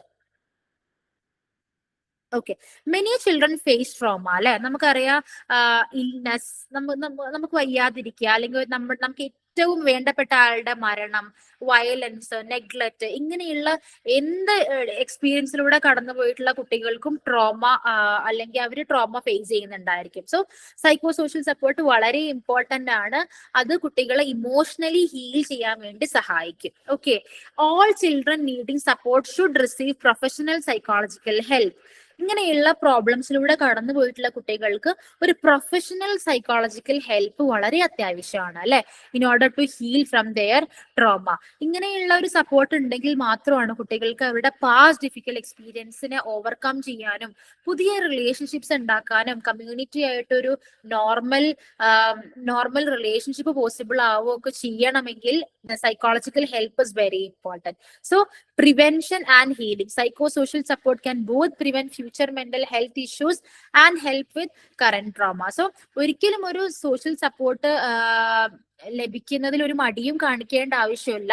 അത് നമ്മുടെ കറന്റ് ട്രോമയിൽ നിന്ന് നമ്മളെ ഹെൽപ്പ് ചെയ്യാനും ഭാവിയിൽ ഫ്യൂച്ചറിൽ നമ്മൾ നേരിടാൻ പോകുന്ന പല മെന്റൽ ഇഷ്യൂസിനെ പ്രിവെന്റ് ചെയ്യാനും ഇങ്ങനെയുള്ള സൈക്കോ സോഷ്യൽ സപ്പോർട്ട്സ് ഹെൽപ്പ് ചെയ്യും കേട്ടോ. ഇനി what are the benefits of psycho social support? Strengthening coping skills അല്ലെ. പല ഡേഞ്ചറസ് സിറ്റുവേഷൻസിലൂടെ കടന്നു പോയിട്ടുള്ള കുട്ടികളെയും പിന്നീട് അവരുടെ ഒരു നോർമൽ ലൈഫിലോട്ട് കോപ്പപ്പ് ചെയ്യാനും ഒരു ഹെൽത്തി ഡെവലപ്മെന്റിനെ പ്രൊമോട്ട് ചെയ്യാനും ഒക്കെ സാധ്യമാവുന്നത് ഇങ്ങനെയുള്ള സപ്പോർട്ട്സ് ലഭിക്കുമ്പോഴാണ്. ഓക്കെ, കുട്ടികളെ കുറച്ചും കൂടെ സ്ട്രോങ്ങർ ആക്കാനും എന്ത് ഡിഫിക്കൽട്ട് സിറ്റുവേഷൻസ് പിന്നീട് ലൈഫിൽ വന്നാലും അതിനെയൊക്കെ തരണം ചെയ്യാനും ഒക്കെ ലൈക്ക് ഇങ്ങനെ ഒരു എക്സ്പേർട്ട് അഡ്വൈസ് അല്ലെങ്കിൽ സപ്പോർട്ട് കുട്ടികളെ സഹായിക്കും. ഐഡന്റിഫൈ റിസ്ക് അല്ലെ, നമുക്ക് പിന്നീട് ലൈഫിൽ എന്തെങ്കിലും ഒരു റിസ്ക് ഫാക്ടർ വരുമ്പോൾ അതിനെ ഐഡന്റിഫൈ ചെയ്യാനും അതിന് പ്രോപ്പർ ആയിട്ടുള്ള ഒരു സൊല്യൂഷൻ കണ്ടുപിടിക്കാനും സൈക്കോ സോഷ്യൽ സപ്പോർട്ട് നമ്മളെ സഹായിക്കും. റീ എസ്റ്റാബ്ലിഷ് റിലേഷൻഷിപ്പ് അല്ലെ, റീബിൽഡ് ചെയ്യുക, പല റിലേഷൻഷിപ്പിനെ റീബിൽഡ് ചെയ്യാനും പഴയ ജീവിതത്തിലോട്ട് നോർമൽ ആയിട്ട് കടന്നു പോകാനും ഒക്കെ സഹായിക്കും. ഒരു നോർമൽ റൂട്ടീൻ വീണ്ടും ബാക്ക് ടു നോർമൽനെസി കണ്ടീഷനിലോട്ട് എത്താനൊക്കെ ഇങ്ങനെയുള്ള സൈക്കോ സോഷ്യൽ സപ്പോർട്ട്സ് കുട്ടികളെ സഹായിക്കും കേട്ടോ. It helps parents and care givers feel more normal in challenging situation. Like നമ്മുടെ പാരന്റ്സിനും അതൊരു എന്താണ്, ഒരു സപ്പോർട്ടാണ്, ഒരു കൈത്താങ്ങാണ് അല്ലെ. കെയർ ഗിവേഴ്സിനും കുറച്ചും കൂടെ കാര്യങ്ങളെല്ലാം നോർമലായി എന്ത് ചലഞ്ചിങ് സിറ്റുവേഷൻ ആണെങ്കിലും ബാക്ക് ടു നോർമൽ ആവാം എന്നുള്ള ഒരു സപ്പോർട്ട് പ്രൊവൈഡ് ചെയ്യുന്നത് ഇങ്ങനെയുള്ള സൈക്കോ സോഷ്യൽ സപ്പോർട്ട്സ് ആണ്. ഓക്കെ, നൗ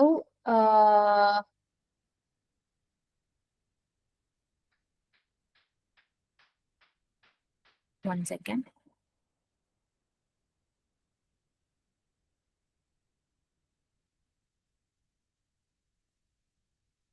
ഓക്കെ, ഇനി ലാസ്റ്റ് ആൻഡ് ഫൈനൽ ടോപ്പിക് ആണ്, what are the skills to deal with the children affected by violence. പല കൈൻഡ് ഓഫ് അതിക്രമങ്ങളിലൂടെ കടന്നു വന്നിട്ടുള്ള കുട്ടികളെ ഡീൽ ചെയ്യാൻ വേണ്ടിയിട്ട് എന്തൊക്കെ സ്കിൽസ് ആണ് നമുക്ക് അത്യാവശ്യമായിട്ട് വേണ്ടത് എന്നുള്ളതാണ് കേട്ടോ. First one is listen carefully to what they are saying. നമ്മുടെ കുട്ടികൾ, നമുക്കറിയാം ഇങ്ങനെയുള്ള കുട്ടികൾ അവരുടെ എക്സ്പീരിയൻസ് ഷെയർ ചെയ്യുമ്പോൾ അത് വളരെ പേഷ്യന്റ് ആയിട്ടും കുട്ടീനെ വളരെ ഫോക്കസ്ഡ് ആയിട്ടും ഇരുന്ന് കേൾക്കാനുള്ള ഒരു പ്രവണത കാണിക്കുക. ഓക്കെ, വളരെ പ്രോപ്പർ ആയിട്ട് അവരെ ലിസൺ ചെയ്യുക. Give them the tools to talk അല്ലെ, കുട്ടികളെ വളരെ സേഫ് ആണെന്നും എല്ലാ കാര്യത്തിനും സപ്പോർട്ട് ചെയ്യാൻ വേണ്ടി ഞാനുണ്ടെന്നും വളരെ സേഫ് ആയിട്ടുള്ള ഒരു എൻവയോൺമെന്റിലാണ് എന്നുള്ള ഒരു തോന്നൽ കുട്ടിക്ക് ഉണ്ടാക്കണം. കൈൻഡ്നെസ് കാണിക്കുക അല്ലെ, ലൈക് ജഡ്ജിങ് മെന്റാലിറ്റി എല്ലാം ഇല്ലാതാക്കി, ലൈക് ഈ ഒരു കാര്യത്തിൽ എനിക്ക് വളരെ ബുദ്ധിമുട്ട് ഉണ്ട്, തന്നോടൊരു എന്താ പറയാ എമ്പതി ഉണ്ട് എന്നുള്ള ഒരു കൈൻഡ്നെസ് കുട്ടിയോട് കാണിക്കുക. Help them talk about what happen with simple questions. ഒരുപാട് ഡിഫിക്കൽട്ട് ക്വസ്റ്റ്യൻസ് ഒക്കെ ചോദിച്ച് കുട്ടിയെ ബുദ്ധിമുട്ടിപ്പിക്കുന്നതിനേക്കാളും സിമ്പിൾ ആയിട്ടുള്ള ക്വസ്റ്റ്യൻസ് ചോദിച്ച് എന്താണ് നടന്നത് എന്നുള്ള കാര്യങ്ങൾ മനസ്സിലാക്കി എടുക്കാൻ ശ്രമിക്കുക. വാലിഡേറ്റ് ദെയർ ഫീലിങ്സ്, അവരുടെ ഫീലിങ്സിന് ഇമ്പോർട്ടൻസ് കൊടുക്കുക. ഓക്കെ, അവർ കടന്നു വന്നിട്ടുള്ള കാര്യങ്ങൾ അത്ര ചെറിയ കാര്യങ്ങളല്ല, സോ അതിന് ഇമ്പോർട്ടൻസ് കൊടുക്കുക. Let them know they did the right thing by telling you. അവർ നടന്ന കാര്യങ്ങളെല്ലാം തുറന്ന് പറയുന്നതിലൂടെ അവരോട് പറയാ they are doing the right thing by telling the things to you. Establishing rapport and trust. കുട്ടിക്ക് തന്റെ ജീവിതത്തിൽ കടന്ന ഒരു വളരെ സീരിയസ് ആയിട്ടുള്ള ഒരു കാര്യം തുറന്ന് വേറൊരു സ്ട്രേഞ്ചറിനോട് പറയണം എന്നുണ്ടെങ്കിൽ ഒരു ട്രസ്റ്റ് ആദ്യം ബിൽഡ് ചെയ്യണം, ഒരു റാപ്പോ ബിൽഡ് ചെയ്യാൻ സാധിക്കണം. എങ്കിൽ മാത്രമാണ് എല്ലാ കാര്യങ്ങളും കുട്ടി തുറന്ന് പറയാനുള്ള ഒരു മനസ്സ് കാണിക്കുള്ളൂ. Understand they might be scared, no one will believe them. അവരെ വിശ്വസിക്കാൻ ആരും ഇല്ല എന്നുള്ള ഒരു പേടിയും തോന്നലൊക്കെ കുട്ടിക്ക് ഉണ്ടായിരിക്കും. സോ അതിനെയെല്ലാം മനസ്സിലാക്കിക്കൊണ്ട് കുട്ടിയായിട്ട് ഡീൽ ചെയ്യുക. Talk kindly and listen well so they feel safe to share more. വളരെ കൈൻഡ് ആയിട്ട് സംസാരിക്കുക, അവർ പറയുന്ന കാര്യങ്ങളെല്ലാം പ്രോപ്പർ ആയിട്ട് ലിസൺ ചെയ്യുക. അപ്പൊ അവർക്കൊരു തോന്നൽ ഉണ്ടായിരിക്കും ദേ ആർ സേഫ്, അവർ സേഫ് ആണെന്നും ഒരുപാട് കാര്യങ്ങൾ പിന്നീട് തുറന്നു പറയാനുള്ള ചാൻസ് ഉണ്ട്. Providing calm and stable environment അല്ലെ, കുട്ടികളോട് വളരെ സിമ്പിൾ ആയിട്ടുള്ള വേർഡ്സ് യൂസ് ചെയ്യുക. ഒരുപാട് ഡിഫിക്കൽട്ട് വേർഡ്സ് ഒക്കെ യൂസ് ചെയ്ത് കുട്ടികളെ ബുദ്ധിമുട്ടിപ്പിക്കാതെ സിമ്പിൾ ആയിട്ടുള്ള കാര്യങ്ങൾ, സിമ്പിൾ ആയിട്ടുള്ള വേർഡ്സ് യൂസ് ചെയ്തുകൊണ്ട് കാര്യങ്ങൾ ചോദിച്ച് മനസ്സിലാക്കുക. Create safe and calm place for children. Already നമ്മൾ പറഞ്ഞു, കംഫർട്ടബിൾ ആയിട്ടൊരു പ്ലേസ് കുട്ടിക്ക് ഒരുക്കി കൊടുക്കുക. Don't make an abuse child feel guilty. Already എന്താണ്, ആ കുട്ടി ഒരു അബ്യൂസിലൂടെ കടന്നു വന്നിട്ടുള്ളതാണ്. സോ അതൊരു ബ്ലെയിം ആണെന്നും അത് കുട്ടിയുടെ ഫോൾട്ട് ആണെന്നുള്ള തരത്തിൽ ഒരിക്കലും സംസാരിക്കാതിരിക്കുക. Encourage children to report abuse. എന്ത് ഭാവിയിൽ ഇനി സംഭവിക്കുകയാണെങ്കിലും അതൊരു ട്രസ്റ്റഡ് ആയിട്ടൊരു അഡൾട്ടിനോട് തുറന്ന് പറയാനുള്ള ഒരു ലൈക്ക് ആ ഒരു കാര്യം കുട്ടിയെ പറഞ്ഞ് മനസ്സിലാക്കി കൊടുക്കുക. Help children who have been abused. Support children who have experienced violence, for example, by helping them with exercise, deep breathing and regular activities to reduce stress. ഇങ്ങനെയുള്ള അബ്യൂസുകളിലൂടെ കടന്നു വന്നിട്ടുള്ള കുട്ടികളെ എന്താണ് ഹെൽപ്പ് ചെയ്യുക അല്ലെ, നോർമൽ ലൈഫിലോട്ട് തിരിച്ചു വരാൻ വേണ്ടിയിട്ട് അവർക്ക് വേണ്ടിയിട്ടുള്ള റിക്രിയേഷണൽ ആയിട്ടുള്ള കാര്യങ്ങളെല്ലാം കുട്ടികൾക്ക് പറഞ്ഞു കൊടുക്കാം. ലൈക്ക് ഒരു ഡീപ്പ് ബ്രീത്തിങ് എക്സസൈസോ റെഗുലർ ആക്ടിവിറ്റീസ് ഒക്കെ ചെയ്യുന്നതിലൂടെ കുട്ടികളുടെ സ്ട്രെസ്സിനെ ഇല്ലാതാക്കാൻ വേണ്ടി സഹായിക്കും. ഓക്കെ, സോ ഇത്രയും കാര്യങ്ങളൊക്കെയാണ് ഈ ഒരു 5th ചാപ്റ്ററിൽ നിന്നും പറയാനുണ്ടായിരുന്നത്.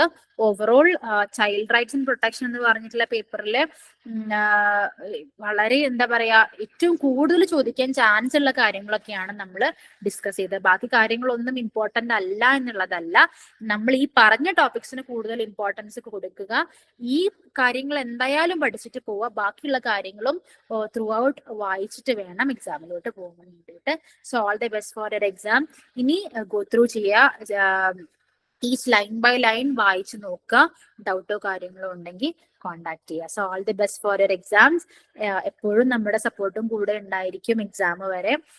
ഡൗട്ടൊക്കെ ഉണ്ടെങ്കിൽ ചോദിക്കാൻ മടിക്കരുത് കേട്ടോ. So thank you everyone for joining the session. I hope the session was very helpful for you. Thank U.